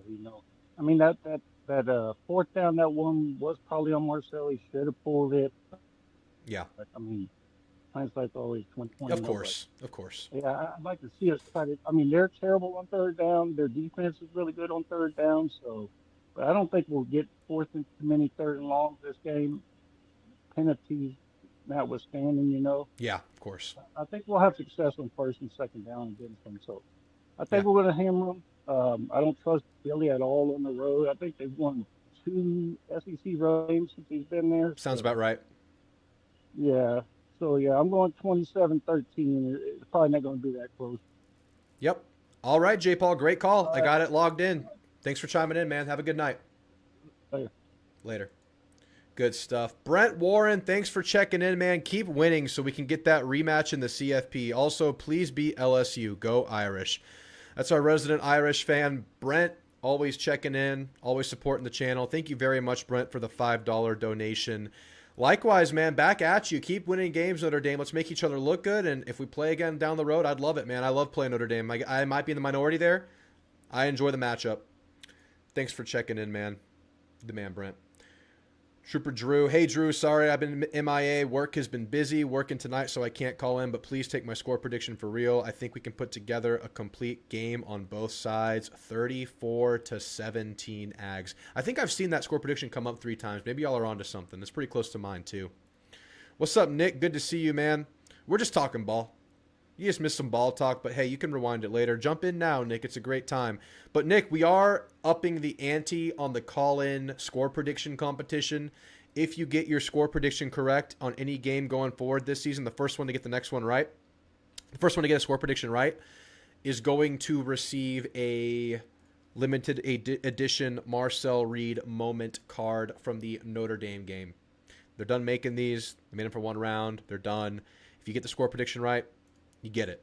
That's the big update for the show you've missed, Nick. But anyway, let's get to the next caller. Noble, how you feeling, man? You with me, Noble? Hey, can you hear me? Yeah, loud and clear. Yeah, can you hear me? Yes, sir. Oh, perfect. All right, sweet. Yeah, no, it's super excited for this game. I think, one of the things we just got to, take care of business before we head out on the road. This is our last hurrah at home for a while. Yeah, that's a big deal. Let's stamp in this level of play we've gotten defensively before we hit the road. I think that's a big key here. I want to see that really become our true identity. And if we can see it against this level of opposition, this level that they have in the trenches, I think it'll be here to stay. Yeah, I think so too. I wasn't able to catch the first part of the show, but what's the consensus from the crowd so far? Is it a split, or everyone think it's going to be a beatdown, or what are we thinking? Most of the crowd is feeling an A&M cover, not a total blowout, but like a 10-14, 10-17 point win. A couple of people have it closer. I think most of the Florida fans have it as a close loss, but Jeb was telling me that some Florida fans are picking the win. So I think the consensus is like A&M right around that cover margin, if not a little bit more. Yeah. Okay. So that's pretty level-headed. We did have 2 blowouts, though. We had 2 blowout predictions, and if those happen, I mean, I'll be feeling good. Real good. Here's the thing, and I'll get into what I think about it. So A&M has the capability of blowing out quite a few teams, including this Florida team. We just haven't played to the level where I can now start predicting that just yet.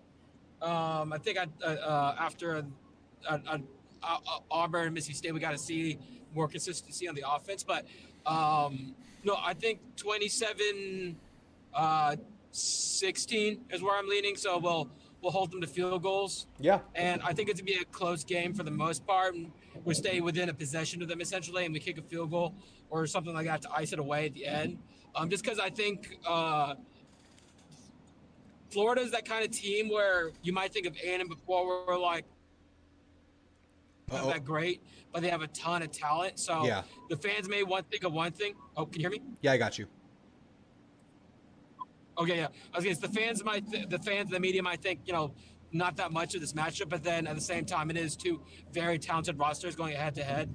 I actually think this is going to go more specifics, like the offense, like we need this, like I feel like this after last game is kind of a pivot point we need to see like they're really getting to gear.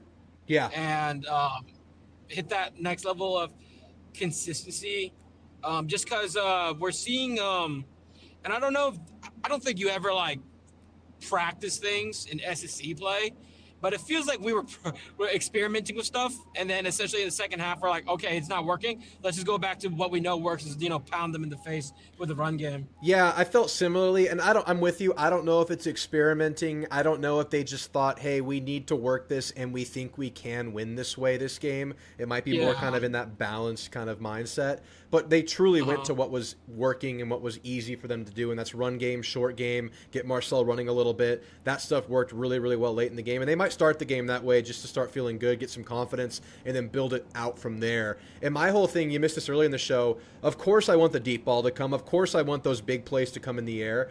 But we've been so good intermediate and within. I don't mind just leaning on that stuff and let the deep ball come when it does. I think the deep ball is necessary for our upper goal, like our highest goals on the year. Yeah. But I think to get us there, if we just work it from the kind of line of scrimmage out, I think it'll eventually come. Don't force feed it. Let it come when it does. Yeah, and I think it is going to go more big picture, just because I think I'm going to be in agreement with most everybody else about, like, I already gave you my score prediction for the Florida game. But I think from a big picture, like if you look at essentially the top 8 schools in the rankings, or top 8, top 10, something like that, when you look around, like, so A&M is mentioned obviously up there for their resume, but then, and no one we shouldn't worry about it, but we're not really mentioned in serious title contendership yet. And that's because I think the biggest thing separating us from everyone else in that top 8 is elite quarterback play.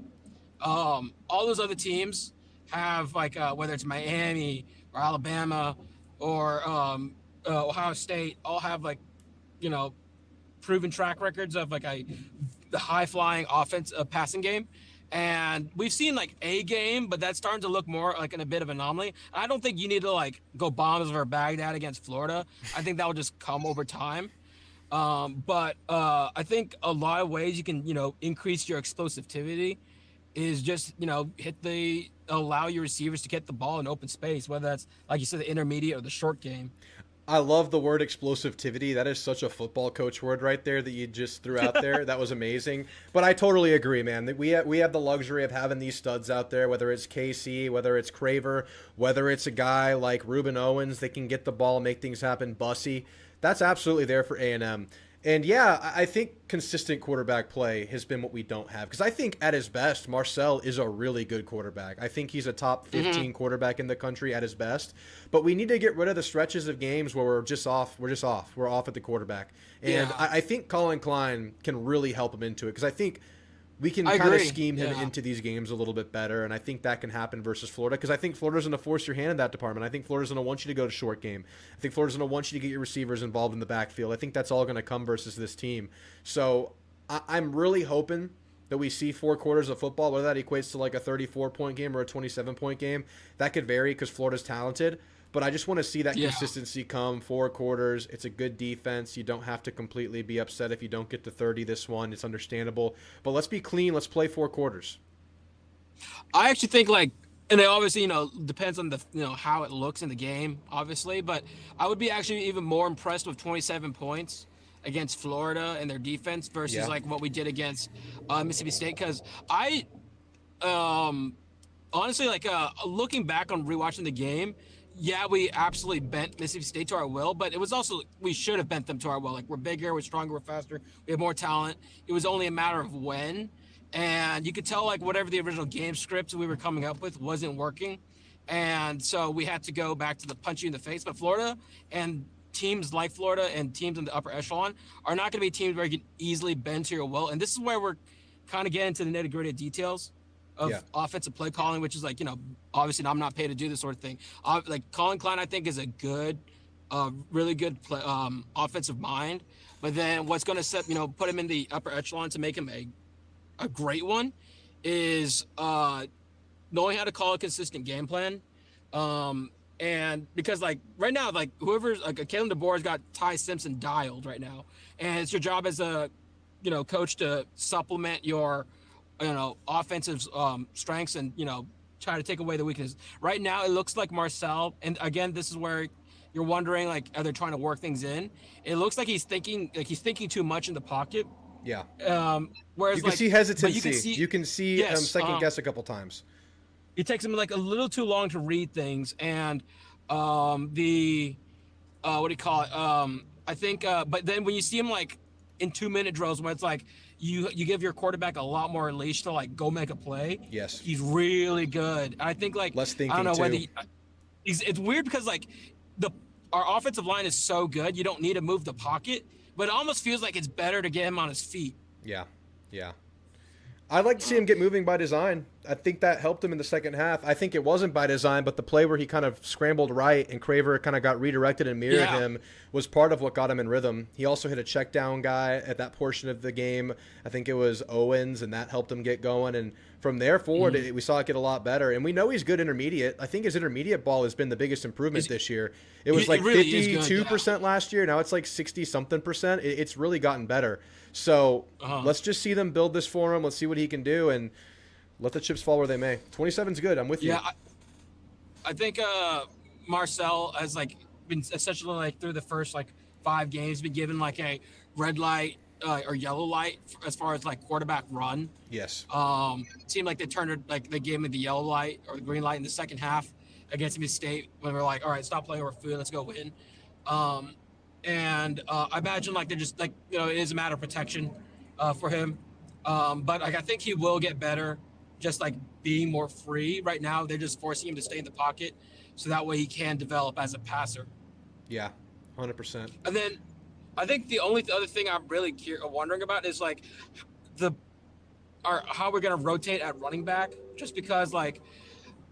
Do you go with like one back for a drive, or do you rotate him out a little bit more? Because I think like Owens kind of had an even better game.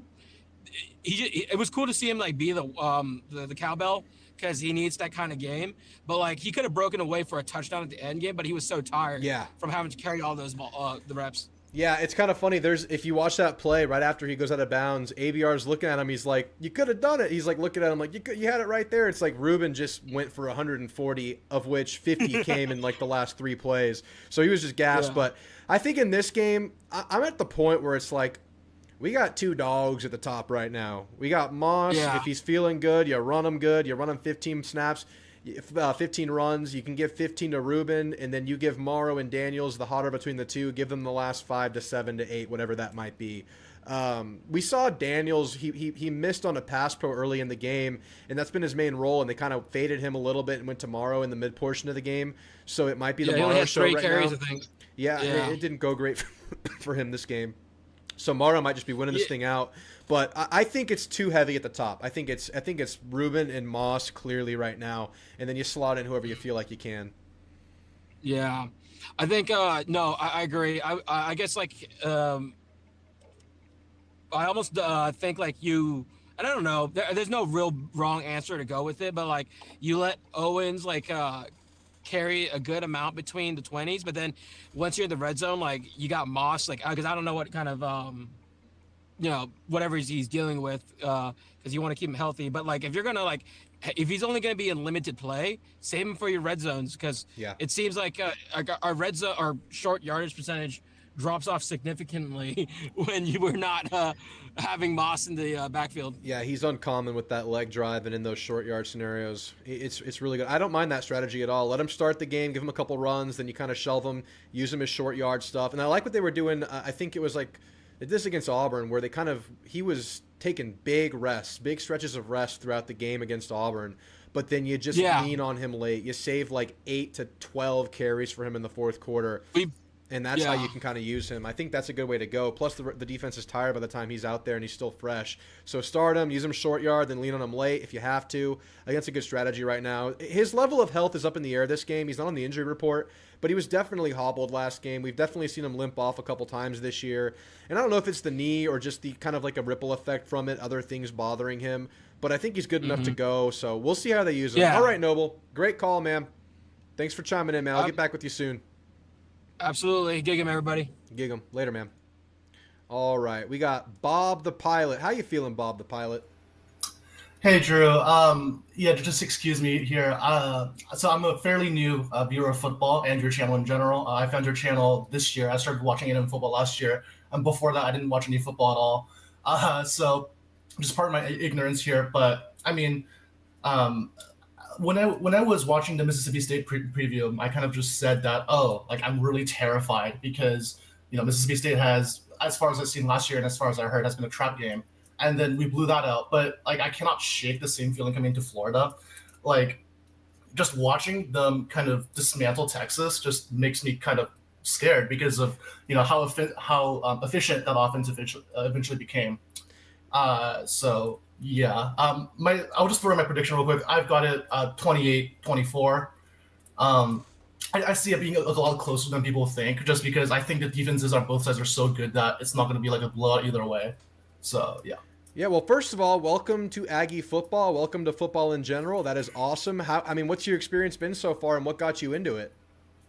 Yeah, no, it's great. I got into it because I came to A&M, because actually, I'm not sure if you remember, but I was the guy who said I was watching your stream from China, that one stream, that was me.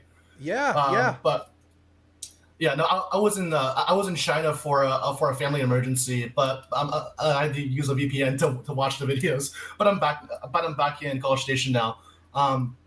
But before that, because I grew up in California, football wasn't really that big. I came to A&M, and then everyone's like, "Oh, football's gonna happen. You're gonna go watch football." And I'm like, "Okay, well, it's worth a look." And wow, yeah, no, it's really fun. It's that's awesome. That's a cool story for this group to hear right now. That is really cool. Yeah, and I think it's a really good time because obviously last year started really well, and then you saw us kind of run out of steam later in the year. But the really cool thing that's kind of uncommon in this sport that you're kind of seeing firsthand is getting so many players back on your team. That continuity is not something that's extremely common this day and age. So that was always going to benefit us this year. And I think the nature of this team, where they can kind of just figure their way out in games, find ways to win games, is a testament to this coaching staff rallying the troops, getting everybody back despite that, lackluster ending to the season. And you see your team get healthy. You see them add players in the portal that are helping a lot. And yeah, Florida is a scary team. They're very talented. They can kind of go toe-to-toe with us talent-wise. But I lean A&M just because of that experience and that track record and the coaching staff. That's where I find my confidence right now.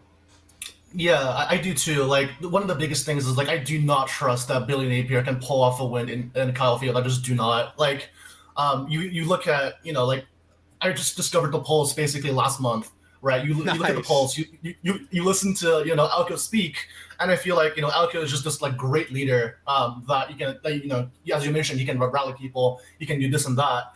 But with Billy Napier, I just don't see the same vision. I feel like coaching is going to be a massive difference. The crowd noise. I went to the Mississippi State game. The crowd noise was insane. Yes. So yeah, I do see A&M eking this one out, but I don't think it's going to be as far as as much of a blowout as people think it is. For the sole reason that the defenses, I feel like, are going to catch up. Yeah, I respect that. Very possible, Bob. Well, I appreciate the call, man. I hope to hear back from you in the future. That was a great call. Great to hear your story. Thanks. Enjoy the night. Bye-bye. Have a good one. All right, that'll conclude the calls. What a cool story, man. Just got into football last year, and what a good time to jump into it at the beginning of the Mike Elko era. And right now, this thing's off to a great start. So, awesome, man. Awesome. All right, I'm going to take down the pinned thing. Noble, you still there? Oh shoot! I was listening through the studio. Go back to the studio. Nice. And I want to look at some games with you this weekend before we get out of here. Do you want to do that? Yeah. Okay. Yeah, it actually gives me a chance to throw. I didn't realize you were taking predictions for other games now. I wasn't going to, but if y'all want to participate in this, Noble and I are going to look at some other games across the country. We got some big ones this weekend, including Red River Shootout. We got Missouri, a future opponent, going up against Bama, one of the hottest teams in the country. So let's take a look at some games across the country. I'm just going to scroll through them. South Florida, North Texas is an interesting game on Friday. I don't know too much about North Texas aside the fact that they're 5-0, but it's at North Texas. North Texas is a wagon right now. They're an absolute wagon. 20 minutes from my house. 20 minutes from your house. I'm going South Florida in the game. It's on the road, but this could be a chance for their Texas school to make their way in the season. It's going to be a lot of fun. I don't know if you have any takes on that one. I believe North Texas is canceling their classes on Friday, like campus-wide, so they can let students go to this game. So I'll be watching this game this from be my pretty local cool, Pluckers with my wife. So, and I have money on this one. Yeah. All right, Yeah. let's No, get I in. think USF probably does cover though. Yeah, that was my pick. I'm going for North Texas, but I bet USF. Ohio State, Illinois. Yeah. I mean, the spread is Ohio State 14 and a Mhm. half. Illinois just got boat raced by Indiana, but they have a strong offense. They're Scary spread. they're one of my playoff teams. It's a scary spread. I'm actually staying away from this one. It's at Illinois. Yeah. Ohio State has, so far in a 5-game sample size, one of the best defenses in the country, led by one of the best They defensive suffocate players in the people. country, in Caleb Downs. Are they going to do it again against Illinois? I think if I had to bet, I would bet Ohio State to cover. Yeah, I've been leaning it. It's just really like Ohio State can. It's their decision of how much they want to win by, which is kind of crazy because they're going to absolutely suffocate Illinois, and then it's a matter of because their drives have been, they don't have that many explosive plays throughout the season, but that's because they don't need them. I think they're just kind of easing Julian staying in. Yeah, and it's been good for that because his throwing percentage is in the 70s. He's just been solid. They made it easy for him. It's been really just a solid, methodical approach. What a great place to be a quarterback at. Apparently, man, it's been really good for them. But I'll probably take Ohio State. I will say, though, that's one of those games where if A&M takes care of business, Ohio State loses, you can move up. So we'll be watching going for Illinois. Yeah, that's true. Just out of greed and vanity. Bama, Missouri is so interesting. This is the one where Missouri can prove themselves. They have the big game against Kansas. It's a big win. They gave up some points in that game. And then they have the big data point of the South Carolina game, which I am currently questioning the value of because I just don't think South Carolina is a complete team this year. But this is their chance. I think their offensive line to prove it against a pretty good Bama front. I don't know if it's elite. I don't know how high level it is. It's good. Can Missouri continue and to establish that run game that they've had that's been so good for them? And Ahmad Hardy, who's just been, he can get into the Heisman conversation, if not into the top 3, if he has a good game against Bama right now. It's at Missouri. It's a morning game, but Bama's one of the hottest teams in the country. Where are you going with it? Bama's a 2.5-point favorite. Yeah. So I'll start off with saying I think this will probably tell you where I'm going with the game. I think Missouri is kind of like the Penn State of the SEC, and Eli Drinkowitz is kind of like James Franklin, in the sense everyone heaps praise on Drinkowitz because he's a good coach, but they put him in the category of great coaches because he wins about 10 games a season in the SEC, which is very impressive. Over the last couple of seasons. But if you look at their schedule for the last couple of seasons, they have one of the easiest roads in the SEC possible, which makes it way more possible for them to achieve 10 wins. And whenever they go up against when they go up against a superior opponent, they usually don't rise to the occasion. Their best wins are not that impressive this year as far. That being said, I think the spot Alabama in is super tough, having 2 tough games against Vanderbilt and Georgia. But I think Ty Simpson's dialed in. We don't know how good the Missouri defense is. They haven't had to play anybody. And I think the Vanderbilt game was good precursor for them to go up against Ahmed Hardy this week. And it's 11 o'clock. I'm going to blatantly disrespect the Missouri home field advantage. And give me Alabama to because the line's close, 1.5, 2.5. It's 2.5 Bama. Yeah, I think Bama I honestly think this is going to be a super competitive game. I'm with you. It's not going to be a hostile environment in the morning. Plus, that stadium is not what it's going to be next year, and it's not what it was last year. It's currently under construction, so it's smaller right now. Won't be as loud. I didn't know that. Yeah, so it's not going to be at full steam, but it'll still be electric. This is one of the biggest games in Missouri's history. This is up there with the A&M game last year where they didn't show up. Because if they win this game, to your point about their schedule being easy, they're on a path to make the playoff. If they can beat Bama if they at win this home game, right I now, have to reconsider everything. they're almost I don't want to say they're a lock, but they could lose to A&M and one more game and probably still make it. Because SEC 10 and you're in, they'll have this game in their resume. That's all they need. So this is the game for the drink program. This is everything for them. And it's the prove it game for their defense. I mean, I don't think it's elite, but if they can do enough to win this game, this is the moment. But my best bet in this game is the over. It's 51.5. I feel like that's getting smashed this game. So, y'all, I'm not giving you betting advice. I'm not telling you what to do with your money. I'm telling you I am hammering the over 51.5 this one. Do you agree with that? No, I like that. I mean, Alabama scored 30 against Vanderbilt, who plays a time of possession kind of game. and Yeah. Missouri moves a lot faster than that, and Alabama even slowed their own pace down against Vanderbilt. So that feels pretty nice. And obviously Missouri's got a better offense than Vandy. So yeah, the over feels that's 57.5. No, 50. Yeah. It's 51.5. Oh, 51.5. Yeah, even better. I already bet it. I might throw more money at it now, but yeah, I love that bet. It's going to be a high-scoring game. I think I'd be surprised if it wasn't. Let me catch up with the chat real quick, Noble. If Indiana wins, do they move in front of us, assuming we beat Florida? Maybe.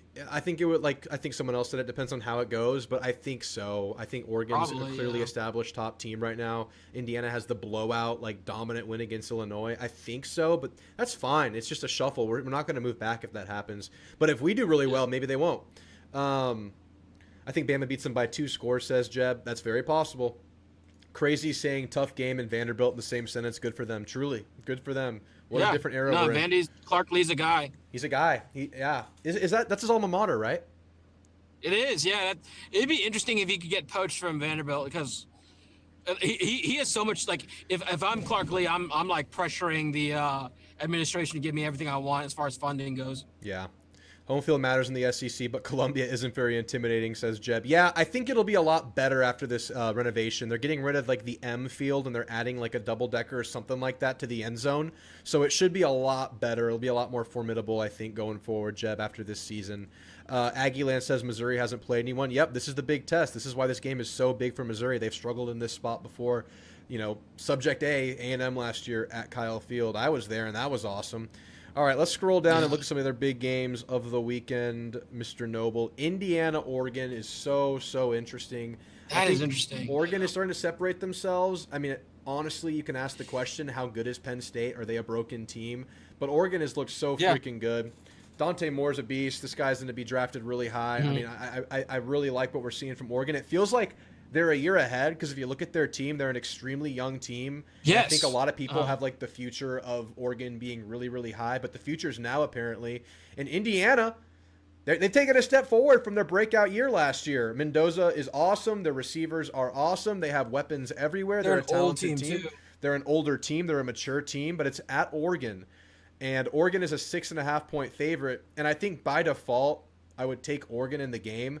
But I wouldn't bet it. Yeah. I'm not surprised at all if Indiana covers or wins this game. How are you feeling? I'm brand biased. Yeah. I'll be honest. Nike. I need to see it from Indiana to really yes, they blew the doors off Illinois. Kind of shocking, but I think it's one of those things where when the wheels fall off, we could have we scored 31 example against Mississippi State, but we were running against air essentially in the back half of the fourth quarter. I think the same thing happened to Illinois and Indiana. So you could look at it say Oregon's resume is not nearly as good now with Penn State falling apart, but I still think it's super impressive. They went 3 time zones over at night into Penn State. Yeah, they still got all the talent in the world, and they, for the most part, dominated until last 2 minutes, and then went to OT. The only reason why it looked close. Yeah. So I like Dan Lanning a lot in this spot. I think Dan Lanning against teams that are ranked but are ranked lower than him, his winning percentage is insanely high. So really I'd give me Oregon to win and cover. Yeah, Dan Lanning just gets you fired up just listening to him. Yeah, I mean, this guy's high on life. They're saying he was doing some Adderall or something in that game at the end, but no, that dude's just juiced up for his team. He was on that whiteout, you know. He was on that whiteout. The whiteout was representing more than one thing that was white. But anyway, yeah, if Indiana wins this game, though, they're in my top 3, and they're in a driver's seat to be a contender this year. If they can go on the road and win in Austin. 3 time zones. 3 time zones across. They have just blew out another top 20 team. They go and beat a top 3 team. The door is wide open for Indiana. Is that at night? I think it is. No, it's 2:30. We'll be watching on the watch party. In the afternoon, I'm going live around 1. Austin's a tough place to play. Very tough. The House of Loud, they used to call it. But yeah, that's a stupid name. I'm going live at 1. We're going to catch the tail end of Bama, Missouri. We're going to watch the second half here on the channel. But then 2:30, we're going to go split screen Indiana, Oregon, and then the Red River shootout with a now probable John Mateer I don't know if it's still mind games. I don't know if that hand has fully fused and fully healed. Apparently, this is a pain tolerance and a grip on the ball situation. Saying that the grip on the ball is what's going to determine whether he plays or not scares the crap out of me. But he played half the game against Auburn with a broken hand. And he did all right. It wasn't like a dominant game, but he was able to distribute the ball. So if Mateer plays, and Mateer is even close to 100%, if he can even run this offense and get Satenya and these receivers the ball in their hands, run around, I'm sure he can still run around with a thumb. I'm going to take OU in this game. But if Mateer isn't himself, or if for some reason it's the other guy, Hawkins, I'm taking Texas. It's as simple as that. It's as simple as it is for me. If we get the real Mateer, I am taking OU in this game because their defense is going to stifle Texas more than Florida just did, I think. I'm pretty sure this offensive line of Texas is going to struggle against OU's front. But I think there will be enough for Texas still has a really good defense. I know they just struggled against Florida. That defense is still really good. If it's the backup quarterback, the Texas defense will do enough to win it. I know it's a cop-out, but that's where I'm going with it. How are you feeling? Right now, the score I'm feeling is like 16-13. Yeah. Super low scoring. I'm actually leaving Dallas right now. It's getting flooded with Longhorns and Sooners. I hate Dallas this weekend because I hate both the schools, and I just hide. It's like Shutter Island. I just hide away. That's the inmates are in the town right now. Yeah. But yeah, as an Aggie, it's terrible. But anyway, I actually kind of leaning Texas on this one. Okay. I think I still think the Texas defense is very good. They just put out like a C- performance against Florida. And honestly, they kind of locked up in the second half. I didn't really harp on this all week for Florida because I don't really want to dwell on it too much. But Texas kind of clamped down later in the game, and really the only thing Florida did that was really impressive in the second half was the explosive touchdown to Dallas Wilson. And to be fair, that's a huge element for your team. That is part of your story. That is part of what makes you go. But outside of that, Texas was really starting to lock down as this game went on, and we saw Texas have a chance to get back in this game late, and they did.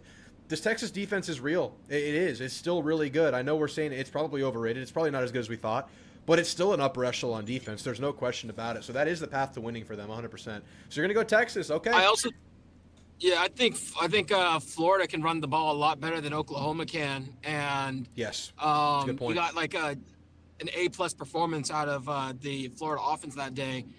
So it just kind of like caught like Florida got shell shocked. I mean, Texas got shell shocked. I think they need this win desperately.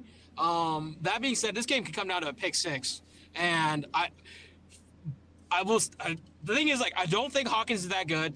And I think Arch Manning, we've seen him throw picks before. I think like Mateer not playing or practicing for 3 weeks almost has to do something. So that's a big deal. That's, I think, like the needed factor for Texas is kind of the only thing that separates these two, because I hope it looks like an ugly game. I always hope this game looks ugly, so like people just stop watching Red River. Yeah. They're like, oh yeah, it's such a terrible rivalry. You're a generational hater, Noble. I respect it. And it's also like, let's be fair, it's a freaking rivalry, so anything can happen in this game. You throw out a lot when you look at a rivalry. So I'm not surprised at all if Texas wins it. I think that's very possible, but I'm going to lean OU just because of that defense and because of Texas's struggles on the offensive line. I think Texas edges it out in a defensive game. We'll go quickly on these last few. Arkansas, Tennessee. It's at Tennessee. It is a revenge game from Arkansas. This is the first game under Bobby Petrino. Just revamped the entire defensive staff. The defense for Arkansas has held them back all year. The over-under is 67.5 this game. We're expecting some points, but Tennessee is an 11.5-point favorite. I personally expect Tennessee to cover. I don't know if they're upper echelon, but I do think they're a really good team. Yeah, I don't think the Tennessee defense is very well. Hold on, they got a pick against. Then they scored. I think they defensively scored against Mississippi State twice. But I'd have to rewatch that game. But no, they're good on defense. They're good. I mean, maybe not as good as they hope to be, but they're still solid. They gave up a bunch of points to Georgia. Obviously, they gave up points to Mississippi State. I think they're at a place where they can still get some more out of this defense. I like their secondary. I really like some of their talent up front. So, I mean, I think they had the better defense. I'll take Tennessee just because, personnel. I think I took Tennessee to cover too, and I think I bet it. Yeah, it's hard for me to say just because, like, you gave Arkansas a bye week and a new head coach, so who knows what they did. I think, kind of like what UCLA was able to ambush Penn State. Not to say that's going to happen, especially on the road in Neyland, and then Tennessee wants to win this game as revenge factor. But Yeah. I just got a weird feeling about it. But I think Tennessee ultimately wins and wins by at least 10. Yeah, I'm with you too there. And plus, this is a really good game for us to watch because we're playing Arkansas next week. I will be in Vietnam next week. I'm looking forward to it a lot. All I'm right. still deciding if I'm going to go to that or not. Yeah, are you actually might go? Yeah, I've some of my best friends live in Arkansas, so that is a true coin flip on whether I go or not. If you go, let me know. We'll link up at the game. All right, let's check Absolutely. this out. We got a couple more I want to go through quickly. Georgia at Auburn. So I want to say this. I just watched The Shining for the first time. Have you seen that movie? Yeah, with Jack and Nicholson. Yeah, great movie. I loved it. Here's Johnny. Here's Johnny. Yeah. All work and dull play makes Jack a dull boy. Anyway, so this game, so the hotel was built on an ancient Indian burial ground. Crazy things happen in that hotel. The caretaker loses his mind. It's haunted. Supernatural forces are at play. Very similar to what happens at Jordan-Hare Stadium, I would say, is what happens in The Shining. And this game is at Jordan-Hare at night. So this is the hotel from The Shining during the winter months of the year. And I know Auburn has problems offensively. Major problems. I would bet my life on Georgia this game, but I am going to put a money line sprinkle on Auburn for this one. This is just the weird spot where Auburn seems to get things done, even though I know Georgia has like an 8-game winning streak against Auburn. I know Georgia's looking really good. I like a lot about what Georgia's doing right now. But I just think Auburn, you can't count them out in this one, in this spot, off of a bye week at home in a rivalry game. I just think that there's a chance here. But I'm still, like, if my life's depending on it, we're going Georgia. What's your feel? Oh, did we lose Noble? Noble, I think I lost you. You back? Yeah, can you hear me? Yeah, did you hear what I said? Yeah, I did.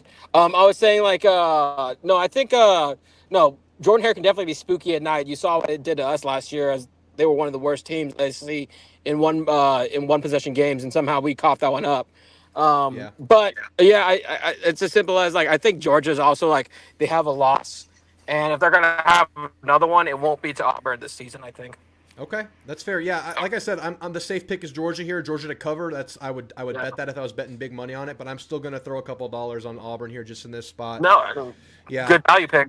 Yeah, Michigan USC is somewhat fun. I have to admit I'm not too well versed. It's at USC. Michigan's just class of matchup is here. very interesting. A pound the rock matchup, a pound the rock physical team with Michigan, an air it out team under Lincoln Riley for USC. I'm gonna actually edge USC at home here. I think the winner here. I think I might do that too, actually. Yeah. Interesting games. All right, Noble. That's gonna conclude the games I want to talk about. Do you think South Carolina has a chance to upset LSU at home? Not with their. I think right now it's Lenore Sellers would have to upset LSU at home, because I don't think the rest of the team's going to do it for him. Agreed. I got LSU comfortably here. I'm not feeling the upset in this one, not at all. But all right, Noble, I appreciate you staying on, man. It's fun to talk about the games. You have a great night. We'll talk soon later, man. Gig 'em, everybody. Let's beat the hell out of Florida. Let's beat the hell out of Florida. And with that, guys, we will call it a show. Another great Thursday show. Great callers tonight. We had 7 entries to win the Marcel Reed limited edition card if they get the score prediction right. Play to Win has 34-17. Benzo has 48-16. Jeb has 24-13. Maldo has 23-13. J. Paul has 27-13. Noble has 27-17. And Bob, the pilot, has 28-24 in his second year of being an Aggie and college football fan. Great calls tonight. Great stuff tonight. One thing left to do. Let's beat the hell out of Florida. I'll be going live around 1 o'clock on Saturday. We'll be going live all day from 1 o'clock to the post-game show. I hope you'll join me if you're not at the game. And if you are at the game, be loud, be the 12th man, affect the game. I'll see you then. Gig 'em, guys. Have a good night.